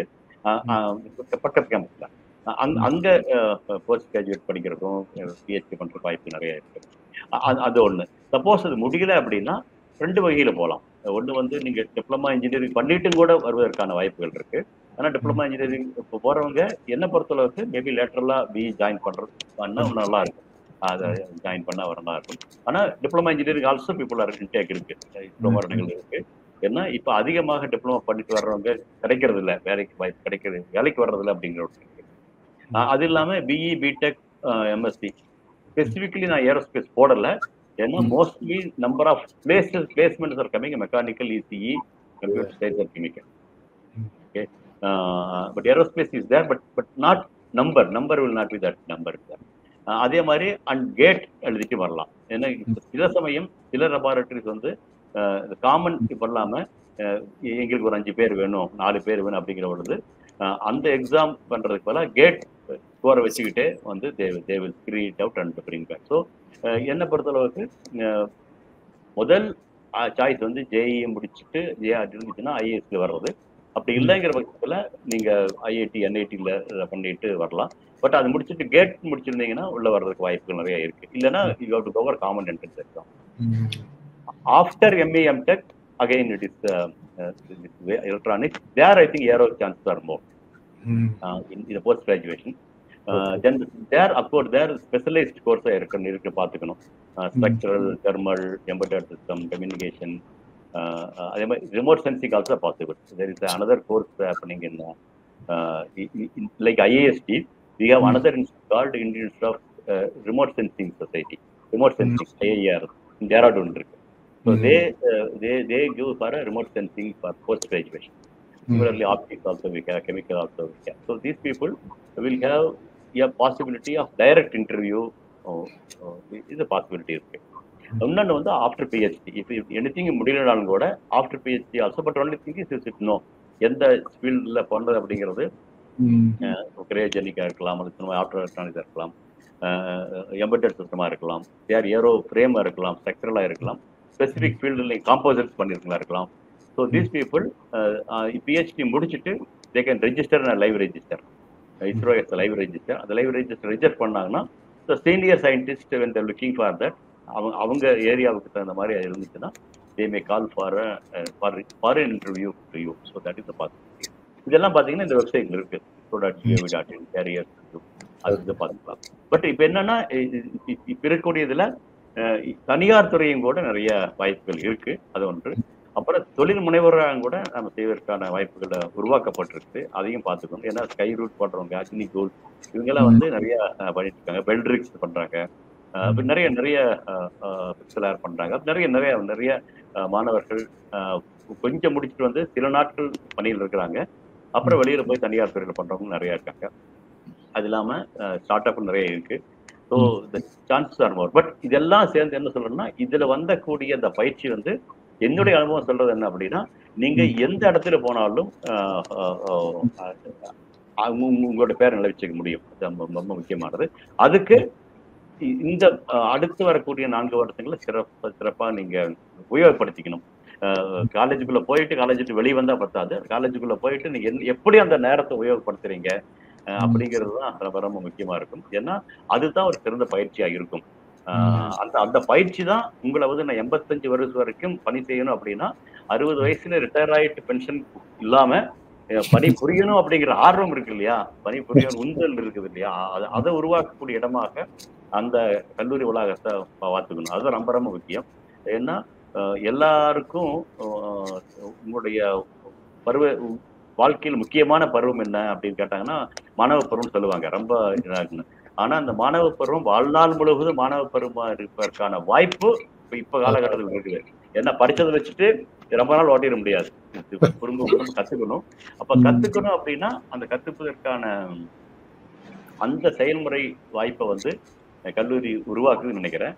அதை வந்து இந்த சொல்லுவாங்க ஏதோன்ற வந்து 21 நாள் செஞ்சுட்டீங்கன்னா அது உனக்கு பழக்கம் ஆயிரும் அப்படின்னு. அதே மாதிரி இந்த அடுத்து வரக்கூடிய 3-4 வருஷங்கள்ல கல்லூரி படிப்பை சரியா பண்ணீங்கன்னா இந்த வாழ்நாள் முழுவதும் உங்களுக்கு படிப்பே ஒரு ஆனந்தத்தை உருவாக்கும். அதன் மூலியமாக பலதும் உங்களால உருவாக்க முடியும். பல உருவாக்குகளுக்கு நீங்களும் ஒரு காரணமாக இருக்க முடியும். அப்படிங்கிறது மனதில் வச்சீங்கன்னா ஒரு கஷ்டமா இல்லை, இஷ்டமா படிங்க, எல்லாம் சிறப்பாக வரும். கஷ்டமா இல்லை, இஷ்டமா படிங்கன்ட்டு அது ஒரு நல்ல ஒரு முத்தாய்ப்பு வசனமாக சொல்லி இருக்கிறீர்கள். பிறகு நிறைய இதுல பாத்தீங்கன்னா 12ஆம் வகுப்பில் அதுல ஒரு படி, தென் பிறகு பட்டப்படிப்பு முடிச்ச உடனே இஸ்ரோல எப்படி ஜாயின் பண்றது, பட்ட மேற்படிப்பு, முனைவர் பட்டம்னு எல்லா படிநிலைகள்லயும் நீங்க அழகா சொல்லியிருக்கீங்க. இஸ்ரோ மட்டும் இல்ல, தனியார் துறை இருக்குது, தொழில் முனைவு வாய்ப்புகள் இருக்கிறது. பிறகு நீங்க சொன்ன அந்த பாட்டம் லைன் நான் எடுத்துக்கிறது வந்து இந்த உச்சபட்ச தொழில்நுட்பத்தில் கடுமையான உழைத்து நீங்கள் பெறுகிற பயிற்சி எல்லா துறைகளிலும் எளிதாக சாதிக்கலாம் என்கிற நம்பிக்கையை உங்களுக்கு தரும். இதுல வந்து இப்ப வழக்கமா எழுத்தாளர்களுக்கு தான் ஓய்வு பெறும் வயது இல்லை என்று சொல்வார்கள். நீங்க புதுசா விஞ்ஞானிகளுக்கும் ஓய்வு பெறும் வயது இல்லை, வயது ஒரு தடை இல்லை என்கிற நம்பிக்கையை மாணவர்களுக்கு மட்டும் இல்ல அவர்களுடைய பெற்றோருக்கும் பெரியவர்களுக்கும் விதைத்திருக்கிறீர்கள். நிகழ்ச்சியினுடைய இறுதி கேள்வியாக, நீங்கள் பல தளங்களில் களமாடி வருகிறீர்கள். உங்களுடைய பயண விவரங்களை எனக்கு தெரியும். நிறைய பயண விவரங்கள், பயணங்களில் மாணவர்களை ஊக்குவிக்கிறீர்கள், கல்லூரிகளில் பேசுகிறீர்கள், பொது வெளியில் பேசுகிறீர்கள். பிறகு இப்படிப்பட்ட சமுதாயம் சார்ந்த, மக்கள் சார்ந்த ஆராய்ச்சியில் ஈடுபட்டு இருக்கிறீர்கள். உங்களுடைய அடுத்த கட்டம் என்ன? அடுத்த கட்டம் இப்பவே தெரிஞ்சுட்டா அதனுடைய சுவாரஸ்யம் போயிடும் நினைக்கிறேன். என்னன்னா இருக்கக்கூடிய எல்லா இடத்துலயும் என்ன வாய்ப்புகள் இருக்குது சொல்லப்படுறத பாக்குறது அப்படித்தான். ஏன்னா பல இடங்கள் இப்ப நேற்றுக்கு கூட போயிருந்தேன் அப்படின்னா, இன்னைக்கு காலையில 3 மணிக்கு தான் நான் மும்பைல இருந்து வந்தேன். 3 மணிக்கு இருந்து 4 மணிக்கு தூங்கினேன். ஆனா அப்ப கூட நேற்றுக்கு கூட பாத்தீங்கன்னா என்னை விட 14 வருஷம் மூத்தவர் மஷேல்கர், அவரும் எங்கூட பரிசு மஷால் உங்களுக்கு தெரியும் மஷால். அவரும் பரிசு வாங்குறார். அவரு சொல்றாரு 4 நாள்ல அவரு ஆஸ்திரேலியா போறாரு. அவருடைய 56வது டாக்டரேட் வாங்க போறாரு அவருங்க. ஓகே. அது மாதிரி நிறைய பேர் அது அது இருக்கும் பொழுது இன்னும் என்னன்னா ஒவ்வொரு இடமும் வந்து உங்களுக்கு ஒரு புதிய உற்சாகத்தை கொடுக்குது. எந்த இடமும் தோஞ்சு போனா இது இல்லை. ஏன்னா மனித வாழ்க்கை அப்படிங்கிறது வந்து வாழ்ந்து கொண்டே இருப்பதுதான் வாழ்க்கை. அந்த வகையில தான் போகுது. எழுதுறேன், பேசுறேன். இது எழுதுறது பேசுறது எல்லாமே அங்கங்க பார்க்கறது வச்சுட்டு முடிஞ்ச அளவுக்கு செய்யறேன். இதெல்லாம் சிறப்பாக போயிட்டு இருக்கு. அந்த வகையில எனக்கு பிடித்த ஒரு துறையாக இந்த துறை வந்து சிறப்பா இருந்துச்சு அப்படிங்கிறதாக தான். நான் படிச்சது எலக்ட்ரானிக்ஸா இருந்திருக்கலாம். பட் இருந்தாலும் வந்து ஸ்பேஸுக்கு வந்த பொழுது the space gives that opportunity அப்படிங்கிற மாதிரி தான் நான் பார்க்குறேன். அதுவும் இல்லாமல் நாட்டினுடைய எதிர்காலம் தமிழகத்தினுடைய ஒரு நல்ல ஒரு இதாக கூட விண்வெளித்துறை வரும். அது இந்திய விண்வெளித்துறைங்கிற மாதிரி தமிழக விண்வெளித்துறையும் உருவாகும் நினைக்கிறேன். நான் இப்போ அது ஒரு அடுத்த கனவா இருக்குன்னு நினைக்கிறேன். கனவுகள் நிறைவேற அடுத்தடுத்த கனவுகள் வரலாம் அப்படிங்கிற மாதிரிதான் பார்க்கிறேன். மிக சிறப்பு. நீங்க சொன்ன மாதிரி மும்பையிலிருந்து இன்று அதிகாலை வந்து சேர்ந்தீர்கள் என்று பார்வையாளர்கள் அனைவரின் சார்பில் நீங்கள் நேற்று சமாஜ் சக்தி விருதை மும்பையில் பெற்றீர்கள். அதற்கு பார்வையாளர்கள் அனைவரின் சார்பில் உங்களுக்கு வாழ்த்துதல்கள். உங்களோடு மஷேல்கர் அவர்களும் விருது பெற்றார் என்பதை புகைப்படத்தில் நீங்கள் அனுப்பிய படத்தில் பார்த்து சிஎஸ்ஐஆர் நிறுவனத்தின் டைரக்டர் ஜெனரலாக இருந்தவர். மிக காத்திரமான பங்களிப்புகளை வேதியியல் துறையில் செய்தவர். அவருக்கும் நம்முடைய பார்வையாளர்கள் சார்பில் வாழ்த்துக்கள். மிக சிறப்பு. கடந்த 90 நிமிடங்களாக பல புதிய தகவல்களை நாம் பேசியிருக்கிறோம். பல தளங்களில் பேசியிருக்கிறோம். விண்வெளித்துறையினுடைய சமூக பயன்கள் என்று தொடங்கி பிறகு ட்ரோன் எப்படி வாழ்க்கையை மாற்றுகிறது, பிறகு ஸ்டார்ட் அப் என்கிற தொழில் நிறுவனங்களில் இளைஞர்கள் எப்படி களமாடலாம், பிறகு அவர்களுக்கான வாய்ப்புகள் என்னென்ன, புதிய புதிய தளங்களில் ரொபாட்டிக் சர்ஜரி என்கிற எந்திர சிகிச்சையாக இருக்கலாம், வேஸ்ட் டு வெல்த் என்கிற எப்படி ஒரு கழிவை ஒரு மதிப்பு கூட்டப்பட்ட பொருளாக மாற்றுவது என்பதாக இருக்கலாம். நீங்கள் மாணவர்களுக்கு ஒரு புதிய கண்ணை திறந்திருக்கிறீர்கள். அவர்களை புதிதாக சிந்திக்க சொல்லி இருக்கிறீர்கள். கடைசியில் எப்படி இஸ்ரோ போன்ற விண்வெளி நிறுவனங்களில் எப்படி சேர்வது, அதற்கான கல்வி தகுதி என்று பேசி மிகச் சிறப்பாக நாம் முடித்திருக்கிறோம். இப்பொழுது பார்வையாளர்களுடைய கேள்விகள் இருந்தால் அதை பார்த்து நாம் அதற்கு பதிலளிப்போம். சார் வணக்கம். எந்த கல்லூரியில் இந்த படிப்புகள் படிக்க வேண்டும்? எவ்வளவு கட் ஆஃப் மதிப்பெண்கள் எடுத்தால் போதுமானது? பத்மபிரியா. இது வந்து கொஞ்சம் எனக்கு கஷ்டமான கேள்வி அது. ஏன்னா நீங்க உங்களுக்கு பிடிச்ச பாடம் அதை பாருங்க. நீங்க முக்கியமானது அதுதான். என்ன பொறுத்தளவுக்கு அதை தான் நான் சொல்லுவேன். நினைப்போம் உங்களுக்கு பிடிச்ச பாடம், உங்களுக்கு பக்கத்துல இருக்கக்கூடிய கல்லூரி, அது 2 தான் முக்கியம். அது தள்ளி போக போக நீங்க பிடிச்ச கல்லூரியை நோக்கி போங்க. பிடிச்ச பாடத்தை நோக்கி இருக்கக்கூடிய கல்லூரியா போங்க. அதுதான் முக்கியம் நினைக்கிறேன். என்ன எல்லாத்துக்கும் வாய்ப்பு இருக்கு. இப்ப இருக்கக்கூடிய சூழ்நிலையில தமிழகத்துல கல்லூரிகள்ல எல்லாருக்கும் வாய்ப்பு இருக்கு. அது என்ன கட் ஆஃப் அப்படிங்கிறது நீங்க பார்க்கலாம். ஆனா அது முக்கியம் இல்ல. உங்களுக்கு என்ன பிடிச்சிருக்குது அப்படிங்கிற முக்கியம். அதே மாதிரி உங்களுடைய படிப்புக்கு எது சௌகரியமா வருது அதுதான் முக்கியம். அதை நீங்க பாத்துக்கணும். அதை 2ஐயும் வச்சுட்டீங்கன்னா எந்த கல்லூரியா இருந்தாலும் உங்களுக்கு சிறப்பாக வரும்னு நினைக்கிறேன். ஏன்னா உங்களுடைய விருப்பம் தான் முக்கியம். அந்த விருப்பத்தை குறைக்காத கூடிய கல்லூரியா அது இருக்கணும். அது 2வது. அது 2 வந்து சரியா இருக்கும். என்ன பொறுத்தளவுக்கு என்ன கிட்டத்தட்ட 500 கல்லூரிகளுக்கு மேல இருக்கு. எல்லாத்தையும் வாய்ப்புகள் இருக்கு. சிறப்பு. அடுத்த கேள்வி. Sir, does ISRO offer internship? How should one apply? Kindly explain, sir. Sarah George. Okay. இது வந்து 2 வகைகள் இருக்குமா. அதாவது வந்து நீ எங்க படிக்கிறீங்கன்னு தெரியல. இப்ப வந்து நீ அதாவது 9ஆம் வகுப்பு 10ஆம் வகுப்பு படிக்கிற பொழுது அந்த அவங்களுக்கு யுவிகா வருஷம் கொடுக்குறாங்க. 2 போன வாரம் கூட அந்த பசங்களுக்கு அவங்க கூட பேசிட்டு தான் வந்தான். இப்போ கூட ஒவ்வொரு குரூப் எங்கூட தொடர்புல தான் இருக்கிறாங்க. அது வந்து ஒவ்வொரு மாநிலத்திலிருந்து ஒரு 10-15 பஸ்ஸுகள் மட்டும்தான் கொடுக்க முடியுது. ஏன்னா விண்வெளி ஆய்வுக்களம்ங்கிறது இந்தியா முழுவதுக்குமானது. அதனால எல்லா மாநிலங்களும் இருந்து எடுத்து கொண்டு வரணும். ஒவ்வொன்றுல 10-15க்கு மேல எடுக்கிறது இல்லை. அது 9ஆம் வகுப்பில் இருக்கிறவங்களுக்கு அதுக்கான வாய்ப்பு கொடுக்குறாங்க. யுவிகான்னு ஒவ்வொரு வருஷமும் அதுல வரலாம். அப்படி இல்லை அப்படிங்கிற பொழுது நீங்க கல்லூரிக்கு வந்தா பிறகுதான் முடியும். கல்லூரிக்கு வந்தா பிறகு நீங்க உங்களுடைய இறுதி ஆண்டு ப்ராஜெக்ட் அப்படிம்பாங்க. அதுக்கு அப்ப நீங்க விண்ணப்பிக்கலாம். முறையாக விண்ணப்பிக்கணும். அது அது வந்து அதுல வந்து அது தேர்ந்தெடுக்கப்பட்டது. எல்லாத்துக்கும் கொடுக்க முடியாது. பட் ஒவ்வொரு இப்போ வந்து இஸ்ரோ மட்டும் தனியா இல்ல. அங்கங்க உங்களுக்கு தெரியும். ERO satellite centre, Vikram Sarabhai space centre, Satish Dhawan centre, application centre Ahmedabad அப்படின்னு ஒவ்வொரு இது இருக்கு. ஒவ்வொருத்தரும் அவங்கவங்க விண்ணப்பிக்க சொல்லுவாங்க. அதுல நீங்க விண்ணப்பிச்சீங்கன்னா அதுல நீங்க வர்றதுக்கான வாய்ப்பு இருக்கு. அது இல்லாம அதே மாதிரி முதல்ல சொன்ன மாதிரி எம்ஏ பண்ணும்பொழுது உங்களோட ப்ராஜெக்ட் ஒர்க் 6 மாசம் அதுக்கு அதில் நீங்க வந்து பண்ணலாம். அப்படி பல வாய்ப்புகள் இருக்கு. அப்படி பண்ணலாம். அதை நீங்க பாத்தீங்கன்னா ஒவ்வொரு இதுலயும் தெரியும். நான் சொன்ன மாதிரி நீங்க இந்த ஆர்வம் இருந்துச்சுன்னா அந்தந்த வலைத்தளங்களை சரியா நீங்க பாருங்க. அப்பப்ப சில மாற்றங்கள் வரலாம். அந்த மாற்றங்கள் அதை பார்த்து வரணும். இது எல்லாம் தாண்டி உங்களுக்கு யாராவது தெரிஞ்சிருந்தாங்கன்னா உறவினர்கள் யாராவது இருந்தாங்கன்னா அதன் மூலியமா அதனால நீங்க வந்து பிஏ ப்ராஜெக்ட் பண்றதுக்கு ஒரு வாய்ப்பு இருக்கு. ஏன்னா அவங்களுடைய கித்தன்கின் அவங்களுடைய குழந்தைகளுக்கு கொடுக்கறதுக்கான வாய்ப்புகள் இருக்குது. அப்படி இல்லாம இந்த மாதிரியான வாய்ப்புகள் தான். இன்டர்ன்ஷிப் வந்து தனியாக அது பேமெண்ட் எல்லாம் கொடுக்கறது இல்லை. Internship is giving only opportunity. உங்களுக்கு வந்து தனியார் துறையில மாதிரி இன்டர்ன்ஷிப்புக்கு வந்து ஒரு சம் பேமெண்ட் இருக்கு. பட் அது வந்து இங்க இருக்காது. அதான் ஸ்டைஃபண்ட் இருக்காது. அவங்களுக்கு வாய்ப்பு மட்டும் தரப்படும்.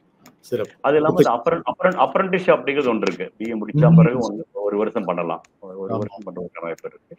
அது ஒன்று இருக்கு. அது வந்து எல்லா அரசு நிறுவனங்கள் இருக்கு. பெரிய தனியார் துறையிலும் இருக்குது. அதை நீங்க முயற்சி பண்ணலாம். அது with pay with stipend. With stipend. But internship with private industry தனியார் துறையில நீங்க வாங்க முடியும். நான் போட்டிருந்தேன் அந்த பட்டியலுக்கு நல்லாரும் தனியார் துறையில் கொடுக்குறேன். சிறப்பு.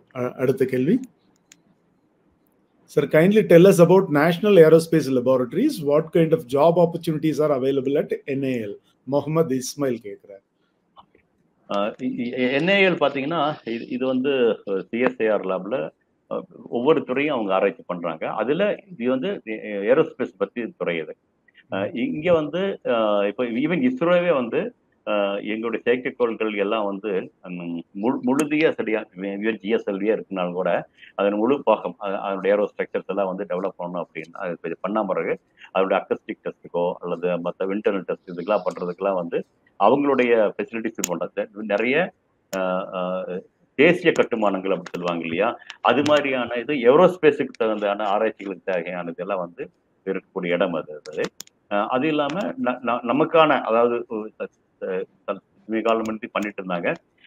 நம்முடைய பயணிகள் விமானம் அதற்கான ஆராய்ச்சியிலும் முழு பொறுப்புல முக்கியமான பொறுப்பை வந்து NAL எடுத்து பண்ணாங்க. கொஞ்சம் தடைப்பட்டு திருப்பி எடுத்துட்டு வர்றாங்கன்னு நினைக்கிறேன். ஸோ அந்த வகையில ஏரோஸ்பேஸ் சம்பந்தமான பல ஆராய்ச்சிகளுக்கு முக்கியமான ஒரு தளமாகும். இஸ்ரோ போன்ற களங்கள் பண்ணக்கூடிய யாங்களும் கூட உபயோகப்படுத்தக்கூடிய ஒரு நேஷனல் லெபார்டரிஸ் அந்த இன்ஸ்ட்ருமெண்டேஷன் லெபார்டரிஸ் தான் அவங்ககிட்ட இருக்கு.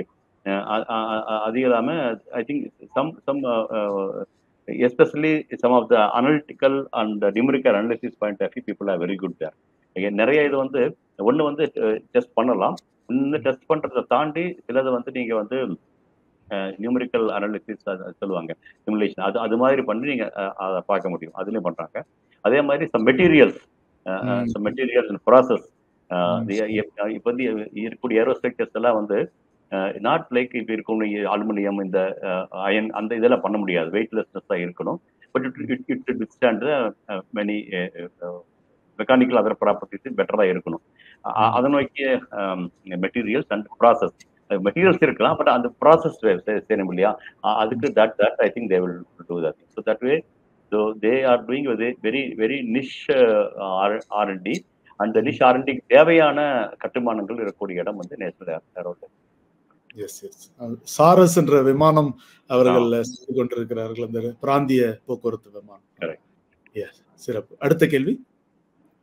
What kind of international collaborations are possible in aerospace studies? அது இருக்குமா, அதாவது இந்த காலையில் அவர் சதீஷ் சொன்னார் இல்லையா, அந்த இது பார்த்தீங்கன்னா தெரியும். நிறைய ஸ்டடீஸ்க்கு வந்து German and UK, France, scholarships that is one way. இன்னொன்று வந்து நான் இப்போ சொன்ன மாதிரி IAST ஆல்சோ தே ஹேஸ் படிக்கும் பொழுது நான் சொல்றதெல்லாம் வந்து படிக்கும் பொழுது வந்து நீங்க என்ன பண்ணலாம். ஜெர்மன் ஸ்காலர்ஷிப் நிறைய இருக்கு. அது மாதிரி பண்ணலாம். IAST and Caltech they have collaboration. இதெல்லாம் நம்ம வந்து படிக்கும் பொழுது என்ன பண்ணணும் அப்படிங்கிறத சொல்றேன். ஆனா பணிக்கு வந்தா பிறகு இப்ப வந்து நிறைய இருக்கு. இப்ப என்னன்னா சந்திரயான் 1க்கு இப்ப கொஞ்சம் கொஞ்சம் முன்னால கொஞ்சம் இது இருந்துச்சு. பொக்ரான் அணுகுண்டு வெடிப்புக்கு பிறகால கொஞ்சம் தடை இருந்துச்சு. ஆனா சந்திரயான் 1க்கு பிரகாரம் அது கொஞ்சம் மாறிச்சு. ஏன்னா சந்திரயான் 1ல வந்து நம்ம வந்து அ அ அமெரிக்காவுக்கு ஒரு வாய்ப்பு கொடுத்தோம். ஏன்னா அமெரிக்கா வந்து 30 வருஷங்களாக நிலவுக்கு போவத நிறுத்திட்டாங்க. போக தேவையில்லை அப்படிங்கிற வகையில் வச்சு அரசே இது பண்ணி நாசாவினுடைய இதை முடிச்சுட்டாங்க. ஆனா இருந்தாலும் அங்க இருக்கிற பல விஞ்ஞானிகள் வந்து திரும்ப நிலவுக்கு போகணும் அப்படிங்கிற மாதிரி பேசிட்டு இருந்தாங்க. நம்ம நிலவுக்கு போகும்பொழுது 30 வருஷ இடைவெளியில போகும் பொழுது, அப்போ வந்து நம்ம வந்து அவர்களுடைய சில விஞ்ஞானிகளுடைய அ அ ஆய்வுக் கருவிகளுக்கு வாய்ப்பு கொடுத்தோம். அந்த வாய்ப்பு நம்முடைய அரசும் அவங்க ரொம்ப பேசிட்டு இருந்தோம். ஓரளவுக்கு நம்ம கன்வின்ஸ் பண்ணணும். அதாவது வந்து அவங்க வந்தாங்கன்னா, நம்ம வந்து மிஷின அவங்க எடுத்துட்டு போயிருவாங்க. அவங்க பேர் வந்துரும் அப்படிங்கிற மாரி சொன்னாங்க. இல்ல அத நான் பார்த்துக்கிறோம் அப்படின்னு எவ்வளவோ சொல்லி நம்ம அரசு ஒத்துக்கிட்டாங்க. அப்புறம் அதே மாரி அங்கயும் குடுத்து பண்ணாங்க. அந்த அந்த வெற்றி சிறப்பான வெற்றி. அது நாம அவங்கள எப்படி நடத்தணும்? அது அந்த எல்லாரும் சேர்ந்து போனதுனால தான் இது 100வது கலனாக போனாலும் முதல் முறையாக நிலவிலேயே கண்டுபிடித்த கலன். அப்படின்னு பல வகையில வந்து சர்வதேச விருதுகள நான் வாங்குனோம். அதனால அதுக்கு பிறகு அ அவர்களுடன் பெரிய பேசுவதற்கான வாய்ப்பு எனக்கு உருவாச்சு. அதுல ஒண்ணுதான் இப்போ அ அ நிசார் அப்படிங்கிற ஒரு இது. பாத்தீங்கன்னா அந்த இது வந்து நான் அப்பவே உருவாகுனது தான். அது பார்த்தீங்கன்னா, எப்படி ஜேம்ஸ் வெப் டெலஸ்கோப் எப்படி விண்வெளியை பார்ப்பதற்காக ஒரு பெரிய அதிக செலவில் உருவாக்கப்பட்ட ஒரு செயற்கைக்கோளோ, அதே மாதிரி பூமியை நோக்கி இதுவரைக்கும் செஞ்ச செயற்கைக்கோள்கள்லயே பூமியை நோக்கி நிறைய பண்ணலாம்னு சொன்னேன் இல்லையா? ஆனா அதுல வந்து மிக அதிகமான செலவு பண்ணி செய்யப்பட்ட செயற்கைக்கோள்கள் வந்து நிசார்ந்த செயற்கைக்கோள். அந்த செயற்கைக்கோள்ல நாமும் அமெரிக்காவும் சேர்ந்து பணிபுரிகிறோம். அதுல வந்து லான்ச் பண்றது நம்ம தான். செயற்கைக்கோள் நம்மள தான். அதுல ஒரு கருவி அவங்க செய்றாங்க. இன்னொரு கருவி நம்ம செய்றோம். ஆனா அந்த கருவி ஒரு ஒரு பக்கம் செய்றாங்க இல்லையா? எல் பேண்ட் ஸ்டார் அப்படிம்பாங்க. அதுக்கும் ஆண்டனாவுக்கு மட்டுமே அவங்க 15,000 கோடி செலவு பண்றாங்க. இதுவரைக்கும் 1000 கோடிகள் இருந்தக்கூடிய செயற்கைக்கோள் 15,000 கோடி அப்படி தட்டது வந்து அதுதான். ஆனா நம்முடைய வந்து காசு அப்படிங்கிறத கம்மியா தான் பண்ணியிருக்கோம். ஆனா நம்முடைய பணி அதிகம். அது மாதிரி பண்ணி அந்த இது கொண்டு வரோம். இப்ப வந்து சமீபத்துல நேத்தைக்கும் கூட அமெரிக்க தூதுவர் பேசியிருக்கார்.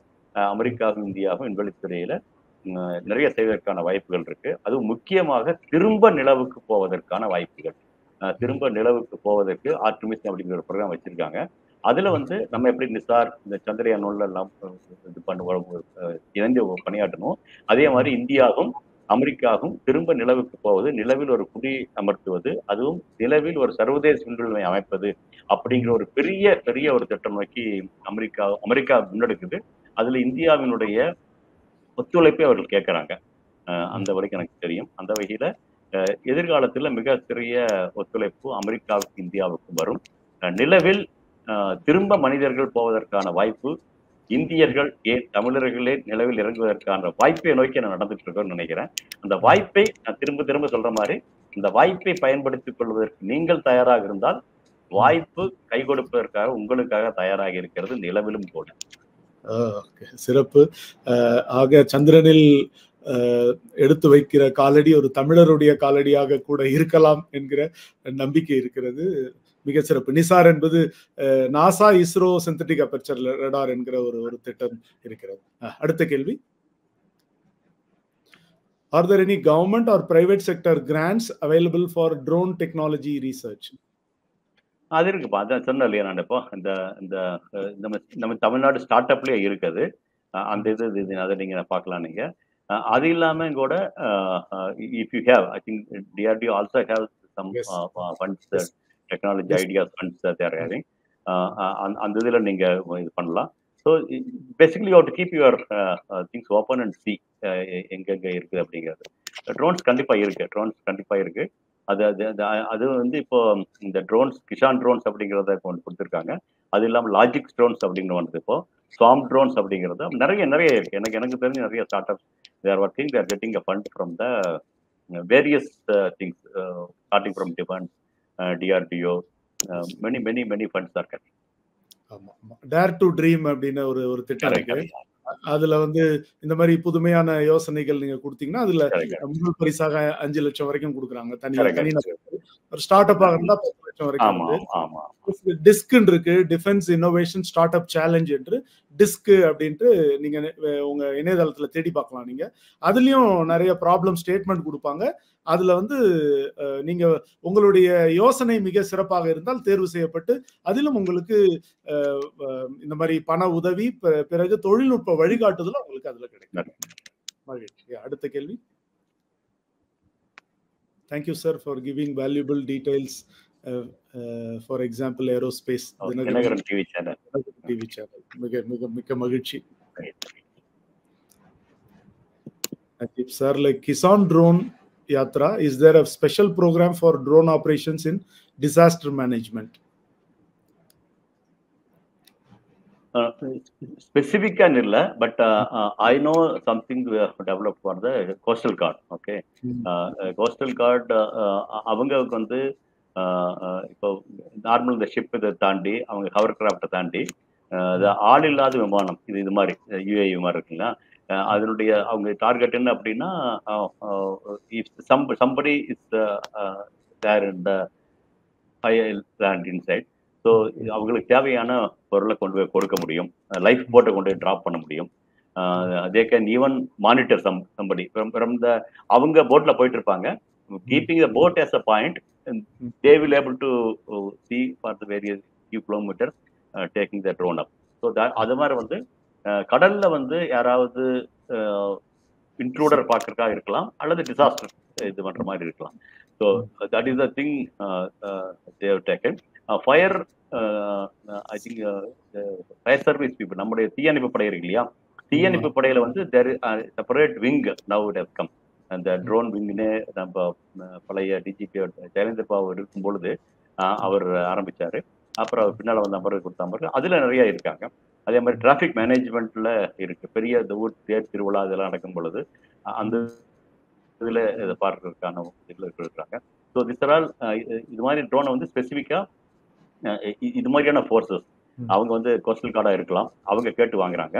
அதே மாதிரி special forces from the police department they are taking அது நடக்குது. இப்போ அது இல்லாம NDRF also will have its own national disaster recovery force.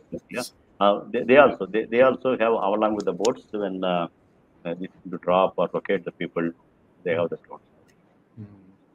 But of course, a lot of research needs to be done on that because some of the times visible cameras will not able to see, and some of the things you want to drop it. So and heavy lifts also may be required. Some places you have to rescue the people. So heavy lift drones need to be done there. So research requirements are there. But these are all the forces they are doing now. Yeah. சிறப்பு. அடுத்த கேள்வி. Thank you Dilip sir and our hero Mailsami Anadhuri sir. எல்லோருடைய கனவு நாயகன் நம்மிடையே இன்று இருக்கிறார். மிகச்சிறப்பான புதிய கருத்துக்களை வழங்கி கொண்டிருக்கிறார். Sir, what inspired you to pursue a career in space science? குமார்னு கேட்டிருக்காரு. வாட் இன்ஸ்பயர்ட் அப்படின்னா ஐ ஹவ் டெல் மயில்சாமி அண்ணாதுரைக்கு இன்ஸ்பிரேஷன் மயில்சாமி. அவர் வந்து அவர் மாதிரி தான் ஆசிரியரா போகணும் நான் நினைச்சிட்டு இருந்தேன். நான் அவர் சொன்னது ஓகே ஆசிரியரா போவேன்னா இது அரசு துறை அப்படிங்கிற மாதிரி சொன்னாரு. ஏன்னா நான் படிச்ச காலத்துல எல்லாம் இது மாதிரி தெரியாது உண்மையில சொல்லணும். இப்ப வந்து ஒரு 10ஆம் கிளாஸ் 9ஆம் கிளாஸ் படிக்கிற பொண்ணும் பையனும் ஏரோஸ்பேஸ் பத்தி இவ்வளவு கேள்வி கேட்கறாங்க. அப்பெல்லாம் தெரியாது, சொல்றதுக்கு ஆள் இல்ல, கேட்கணும்னு தெரிஞ்சாலும் கூட பதில் சொல்வதற்கு ஆட்கள் இல்லாம இருந்தாங்க. இப்ப வீடு தேடி இப்படி சொல்றாங்க, அது மாதிரி சொல்றதுக்கான இது இருக்கு. ஆனா அப்ப அது மாதிரி சொல்ல முடியாது. ஆனா போன பிறகு அங்க எனக்கு பிடிச்சது this the place because அங்க நம்ம சொன்னதை வந்து அவங்க வந்து தட்டி கழிக்காம சொல்ல நம்முடைய நிறைய ஐடியா கேட்கறாங்க இல்லையா, இந்த ஐடியா வந்து மோஸ்ட் அப்படிங்காம நீ செய்ய அப்படிங்கிற மாதிரி ரெஸ்பான்சிபிலிட்டி கொடுத்தாங்க. ஸோ ஒரு ஐடியா கொடுத்ததையும் ஐடியாவை தட்டி கழிக்காம அந்த ஐடியா வச்சுட்டு நமக்கு பொறுப்பு கொடுத்தியே நீ செய்ய அப்படின்னு சொல்லும் பொழுது அதை செஞ்சதை பாராட்டிட்டு அடுத்த பொறுப்பு கொடுக்குறாங்க. இதுதான் வந்துச்சு இப்போ எனக்கு வந்தது, அப்படித்தான் வந்தது. அப்போ ஸோ வந்த புதுசுல இஸ்ரோ எப்படி இருக்குதுன்னு ஒரு மாதிரி இதெல்லாம் இஸ்ரோ படலாமேன்னு ஒரு 4 வரி எழுதி கொடுத்தேன். சரி நீயே அதை பண்ணணும்னு கொடுக்குறாங்க, பண்ணிட்டு அதுக்கு பட்ஜெட் கொடுக்குறாங்க. அது அடிச்சு பிடிச்சி அப்படியே தட்டு மாதிரி செஞ்சு முடிச்சதையும் பதவி உயர்வும் அடுத்த பொறுப்பும் அதை செய்ய முடிஞ்சா அடுத்த பதவி வரும், அடுத்த பொறுப்பு. அப்படியே தான் சந்திரயான், மங்கள்யான் எல்லாம் வந்து முன்னால் இருக்கேன். ஸோ அது மாதிரி தான் ஒவ்வொரு ஒரு வாய்ப்புகளும் ஒரு பொறுப்புகள். இன்னைக்கு 4 மணிக்கு நான் வந்து தூங்கி வேலை வந்து வந்தாலும் கூட இப்ப டெல்லி பாபு கூட பேசுறதுக்கு ஒரு வாய்ப்பு. கொஞ்சம் பொறுப்பா பேசணும். பொறுப்பா பேசினா அடுத்து இது இப்ப இப்ப தமிழ் இந்து திசை பார்த்துட்டு தினகரன் டிவி அவரு சொல்றாரு நல்லா இருக்குன்னு. இதெல்லாம் ரொம்ப சிறப்பானது. ஏன்னா அந்த காலத்துல நமக்கு தெரியாது. ஆனா இப்ப அப்படி இல்லை. இப்ப அப்படி இல்லை. நிறைய வாய்ப்புகள் இருக்கு. இந்த வாய்ப்புகள் இருக்கும் பொழுது இப்ப வந்து நம்முடைய திறமைக்கும் நம்முடைய விருப்பத்துக்கும் எது சரியா வரும் அதை எடுத்துட்டு போனோம்னா நம்ம தொடக்கூடிய உயரங்கள் ரொம்ப ரொம்ப ரொம்ப நல்லா இருக்குதான். சிறப்பு. கேத்ரின் கேக்குறாங்க, sir what advice would you give to young students aspiring to work in space Science and technology? இல்ல ஸ்பேஸ் சயின்ஸ் அண்ட் டெக்னாலஜின்னு மட்டும் இல்ல, எந்த துறை இருந்தாலும் முதல்ல வந்து உங்களுடைய விருப்பமும் அதுவும் இதா வரணும். ஒண்ணு அப்போ தப்பி தவறி அந்த நீங்க விருப்பப்பட்ட அளவுக்கு கிடைக்கல, வேற ஏதாவது கிடைச்சதுனாலும் அதையும் விரும்புங்கள். முக்கியம் அதுதான். ஓகே, அதாவது விரும்புவது கிடைப்பது வெற்றி, கிடைத்ததை விரும்பினாலும் வெற்றி. அதுதான் அந்த மயில்சாமி அண்ணா திருப்பி திருப்ப சொல்றது. அந்த வகையில இப்ப நான் சொன்னதும் கூட முதல்ல நான் சொன்னேன். இப்போ எனக்கே தெரியும், இஸ்ரோவுக்கு ஐஏஎஸ்ல படிச்சுட்டு இஸ்ரோவில் ஜாயின் பண்ணிட்டு எனக்கு பிடிக்கலன்னு போன பசங்க நிறைய, அவங்களும் எனக்கு தெரியும். ஏன் அப்படின்னா என்ன அவங்க இஸ்ரோவில் ஜாயின் பண்றதுக்கு முக்கியமானது ஐஏஎஸ்ல படிச்சுட்டான். ஐஏஎஸ்ல படிச்சுட்டு இஸ்ரோவில் ஜாயின் பண்ணிட்டான். ஜாயின் பண்ணிட்டு வெளியே போறான். ஏன் போறான்? ஒரே காரணம், முதல்ல ஒன்னு சொன்ன பார்த்தா தெரியும். இதுக்கு என்ன இருக்கு? இப்போ ஒன்று ஏவுகலன், செயற்கைக்கோள், தரக்கட்டுப்பாடு நிலையம், தரவு பற்றி ஆய்வுகள் அப்படின்னு சொன்னேன். 4 அங்கங்கள் சேர்ந்ததுதான் இஸ்ரோ. இது இஸ்ரோல ஜாயின் பண்ணவன் இவன் மனசுல என்ன நினைச்சிருக்கிறான், நான் வந்து ராக்கெட்ல தான் ஜாயின் பண்ணணும்னு பண்ணிட்டான். ஆனா அவனுக்கு ராக்கெட் கிடைக்கல, அவனுக்கு செயற்கைக்கோள் கொடுத்துட்டாங்க. புரிஞ்சுதான்? இவன் என்ன பண்ணிட்டான், எனக்கு இது இத்தனை வருஷம் கனவோட படிச்சு இவ்வளவு பண்ணி இதாகி அந்த செயற்கைக்கோள் நிறைய பண்ணிருக்கலாம். சந்திரயான், மங்கள்யான் ப்ராஜெக்ட் டைரக்டர்கள் செயற்கைக்கோள்ல இருந்து வந்தவங்க தான், ராக்கெட்ல இருந்து வந்தவங்க இல்ல. அங்கேயே பண்ணிருக்கலாம். பட் என்ன ஆச்சுன்னா he lost his hope and went out. So இங்கிருந்தா very intelligent boy, very remarkable. Definitely myself has seen he would have come up very well in the satellite side, but somehow he took the decision other way and went out. என்னன்னா காரணம், அவன் விரும்பினது கிடைக்கல அப்படிங்கிறக்காக விட்டுட்டு போயிட்டான். ஆனா கிடைச்சதே விரும்பி இருந்தாலும் அவன் பெருசா வந்திருப்பான். அது முக்கியம். ஏன்னா இது என்னன்னா தோல்வி அப்படிங்கிறது நடக்கலாம். ஆனா அந்த தோல்வின்னு தோன்றிருக்காம அங்கே எந்திரிச்சு நடக்கணும். எந்திரிச்சு நடக்கும் பொழுது அந்த திசை மாறி இருக்கலாம். அந்த திசை மாறினாலும் கவலம் இல்லை, அடுத்த திசை நோக்கி நீங்க முன்னுக்கு போயிட்டே இருக்கணும். அதுதான் நான் முக்கியம் நினைக்கிறேன். அது எல்லா துறைகளும் வேணும். கண்டிப்பா இந்த துறையில் கண்டிப்பா வேணும். ஏன்னா இந்த வெற்றிங்கிறது உடனே கிடைச்சிடாது. பல முறை உளுந்து எந்திரிக்க வேண்டியிருக்கும். அந்த உளுந்து ஒவ்வொரு முறையும் எந்திரிக்கிறதுக்கான அந்த திறன் இருக்கணும். திறன் இருந்தா கண்டிப்பா. விரும்பியது கிடைக்கவில்லை என்றால் கிடைத்ததை விரும்பு. மகிழ்ச்சி. அடுத்த இது நிகழ்ச்சியினுடைய இறுதி பகுதிக்கு நாம் வந்திருக்கிறோம். மிகச்சிறப்பாக பல புதிய தகவல்களை தமிழகத்தில் இளைஞர்களுக்கு, யுவதிகளுக்கு, கல்லூரி மாணவ மாணவிகளுக்கு, பள்ளிக்கூட பிள்ளைகளுக்கு இருக்கக்கூடிய வாய்ப்புகள் பல தளங்களில் தொடர்ந்து பேசி அதற்கான உதாரணங்களை காட்சி படத்தோடு டாக்டர் மயில்சாமி அண்ணாதுரை எளிமையான தமிழில் விளக்கி இருக்கிறார். இது பார்வையாளர்களுக்கு மிகவும் பயனுள்ளதாக இருந்திருக்கும் என்று நம்புகிறோம். இதற்காக டாக்டர் மயில்சாமி அண்ணாதுரை அவர்களுக்கு ஓயாத பயணத்தின் இடையே கூட ஒரு பிட் ஸ்டாப் போல நம்முடைய இணைய அரங்கிற்கு வருகை தந்து நம்மோடு இணைந்த இந்த இனிய மாலை பொழுதில் அவருக்கு நன்றியை தெரிவித்துக் கொள்கிறோம். தமிழ்நாட்டில் இருக்கக்கூடிய குட்டி குழந்தைகளின் சார்பில் உங்களுக்கு ஒரு கோரிக்கை. நீங்கள் நிறைய செயற்கைக்கோள்களை செய்து அனுப்புகிறீர்கள், பல செயற்கைக்கோள்களை நிலவுக்கு அனுப்புகிறீர்கள். அப்படி செல்கிற செயற்கைக்கோள்கள் அங்கு வடை சுட்டு கொண்டிருக்கிற தமிழ் பாட்டிக்கு ஆபத்து நேராமல் நீங்கள் ஆராய்ச்சி செய்யுங்கள் என்கிற ஒரு வேண்டுகோளோடு நிகழ்ச்சியை நிறைவு செய்கிறோம். சார், இப்போது வந்து உங்களுடைய கடைசி நேரம். நீங்கள் ஏதாவது சொல்ல விரும்பினால் உங்களுடைய கடைசி கருத்தை இந்த நிகழ்வில் நீங்கள் பதிவு செய்து கொள்ளலாம். அது ஒரு நிறைவான நிகழ்ச்சி, எனக்கு நிறைவாயிருக்கு. உங்களுடைய பல நிகழ்ச்சி, எல்லா நிகழ்ச்சிகளையும் பார்த்தேன். அது என்னுடைய என்னன்னா, இந்த நிகழ்ச்சிகள் எல்லாம் கட்டுக்கோப்பா கொடுத்தா முடிஞ்சா பள்ளி கல்லூரிகளுக்கும் அவங்க நமக்கு கொடுக்கலாம். எல்லாம் சில சிறப்பா வந்திருக்கு. எல்லாரும் மெனக்கெட்டு அவங்க தயார் பண்ணியிருக்காங்க. ஒரு இடத்துல நிறைய இடத்துல கேள்வி கேட்கறாங்க இல்லையா, இந்த எல்லாத்துக்கும் பதில்கள் கிட்டத்தட்ட பதில்கள் வந்து இந்த இந்த இதுல வந்திருக்கு. இதனால அவங்க வந்து நான் சொன்ன மாதிரி கேள்விகள் கூட அப்படியே வரும். பருந்து பார்வையா பார்த்து பார்த்து பார்த்து பார்த்து வர்றோம் இப்போ. அதே மாதிரி இப்ப இப்ப எல்லா பெற்றோர்கள் ஒரு குழந்தை 2 குழந்தை இருக்காங்க. அவங்க அவங்க பெற்றோர்களும் குழந்தைகளும் சேர்ந்து பார்க்கக்கூடிய ஒரு மாதிரி உருவாக்கிட்டோம்னா, அந்த லிங்க்ல போனாங்கன்னா அதுல இந்த 15 இது மட்டும் தான் வரும். அப்படிங்கிற மாதிரி நீங்க உருவாக்கிட்டீங்கன்னா, இத அவங்க ஒரு பருந்து பார்வையாக எந்த துறைக்கு போகலாம் அப்படிங்கிறத முதல்ல ஒரு முறை பார்த்துருவாங்க. அப்புறம் இந்த துறை தான் அப்படின்னு தெரிஞ்சு அப்படின்னா, அத வந்து அவங்க சிறப்பா எடுத்து பார்த்துக்கிட்டு, அவங்க வெவ்வேறு இதுக்கு போவதற்கான வாய்ப்புகள் அது உருவாக்கும் அப்படின்னு பார்க்கிறேன். அந்த வகையில இது ஒரு சிறப்பான நிகழ்வு. இந்த நிகழ்வை வந்து எல்லாரும் பார்த்திருப்பாங்கன்னு சொல்ல முடியாது. பார்த்தவர்களும் கூட திரும்ப பார்ப்பதற்கு ஒரு சுலபமான வழியை கொடுக்கணும். பார்த்தவங்க கூட சில இடங்கள்ல திரும்பி நான் அதை பார்த்திருக்கலாமோ அப்படி இருக்கும் இல்லையா? அத வந்து பார்ப்பதற்கான வாய்ப்பை கொடுப்பதற்கு கொடுத்தா நல்லா இருக்கும். அந்த வகையில உங்க குழு வந்து சிறப்பா பண்ணியிருக்கீங்க. அவரு நாராயண் அவரும் கூப்பிட்டு பண்றாரு. எல்லாம் சிறப்பா இருக்கு. மாணவர்களும் நிறைய கேள்விகள் தெரிஞ்சு கேட்கறாங்க. இருக்கு பெற்றோர்களும் பின்னால் இருக்காங்க நினைக்கிறேன். இதை வந்து அவங்க இன்னொரு முறை பார்ப்பதற்கான ஒரு இதா கொடுக்க முடியும். பார்க்காதவர்களும் பார்க்க முடியும், பார்த்தவர்களும் திரும்ப பார்ப்பதற்கான வாய்ப்பு உருவாக்க முடியும்னு நினைக்கிறேன்.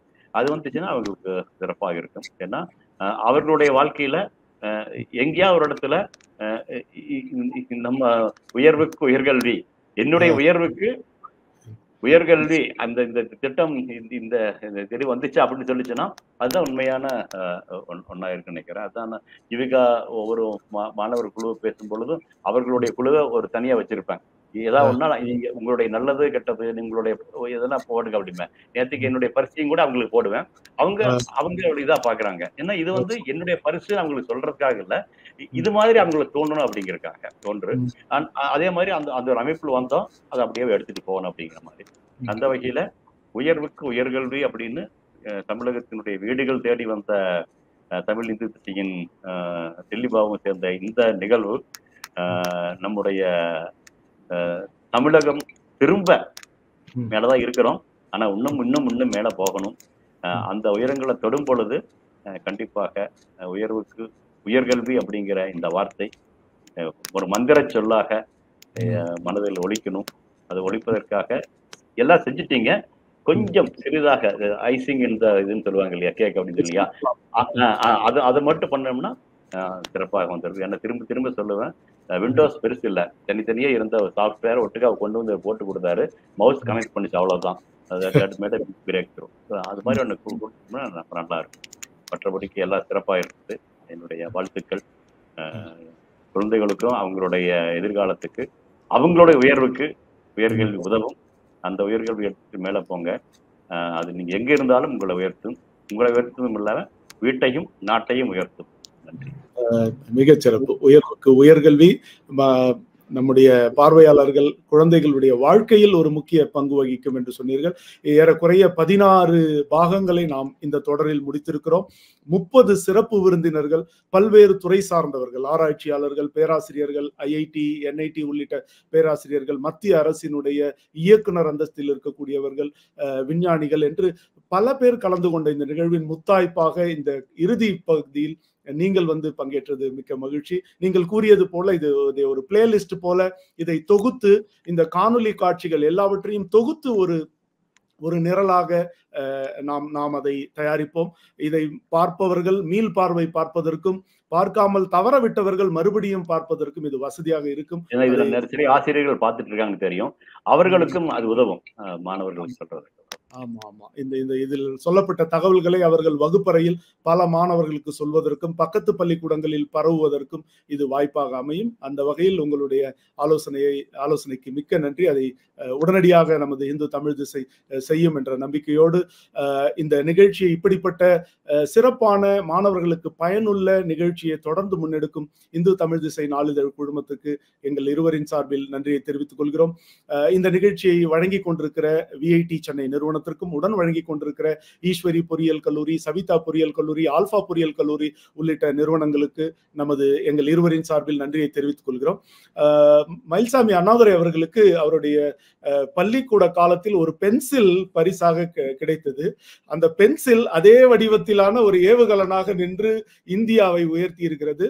இப்போது நமது நிகழ்ச்சியில் முதலில் பதிவு செய்த 10 பார்வையாளர்களுக்கு டாக்டர் மயில்சாமி அண்ணாதுரை அவர்களும் நானும் இணைந்து எழுதிய இந்தியா 75 போர்முனை முதல் ஏர்முனை வரை என்கிற புத்தகம் பரிசாக அளிக்கப்பட இருக்கிறது. அந்த பரிசுக்குரியவர்களுடைய பெயர்கள் இன்னும் சில வினாடிகளில் திரையில் காண்பிக்கப்படும். திரையில் காண்பிக்கப்படும் பரிசுக்குரியவர்களுக்கான புத்தகங்களை இந்து தமிழ் திசை நேரடியாக உங்கள் இல்லங்களுக்கு அனுப்பி வைக்கும் என்கிற இந்த சர்க்கரை செய்தியோடு இந்த நிகழ்ச்சியை நிறைவு செய்கிறோம். இந்த தொடர் 16 பாகங்கள் கொண்ட உயர்வுக்கு உயர்கல்வி என்ற இந்த தொடர் இன்றோடு நிறைவடைகிறது. மிகச் சிறப்பான இன்னும் ஒரு புதிய தொடரில் நேரம் வாய்க்கும் போது, சமயம் கிட்டும் போது மறுபடியும் சந்திப்போம். மறுபடியும் டாக்டர் மயில்சாமி அண்ணாதுரை அவர்களுக்கு அனைவரின் சார்பில் நன்றி தெரிவித்து, மிகச் சிறப்பாக நம் அரங்கில் இணைந்து மிக ஆழமான அர்த்தமுள்ள கேள்விகளை கேட்ட குட்டி பிள்ளைகளுக்கும் அவருடைய பெற்றோருக்கும் ஆசிரியர் பெருமக்களுக்கும் எங்கள் இருவரின் சார்பில் மறுபடியும் நன்றி தெரிவித்து விடைபெறுகிறோம். நன்றி, வணக்கம்.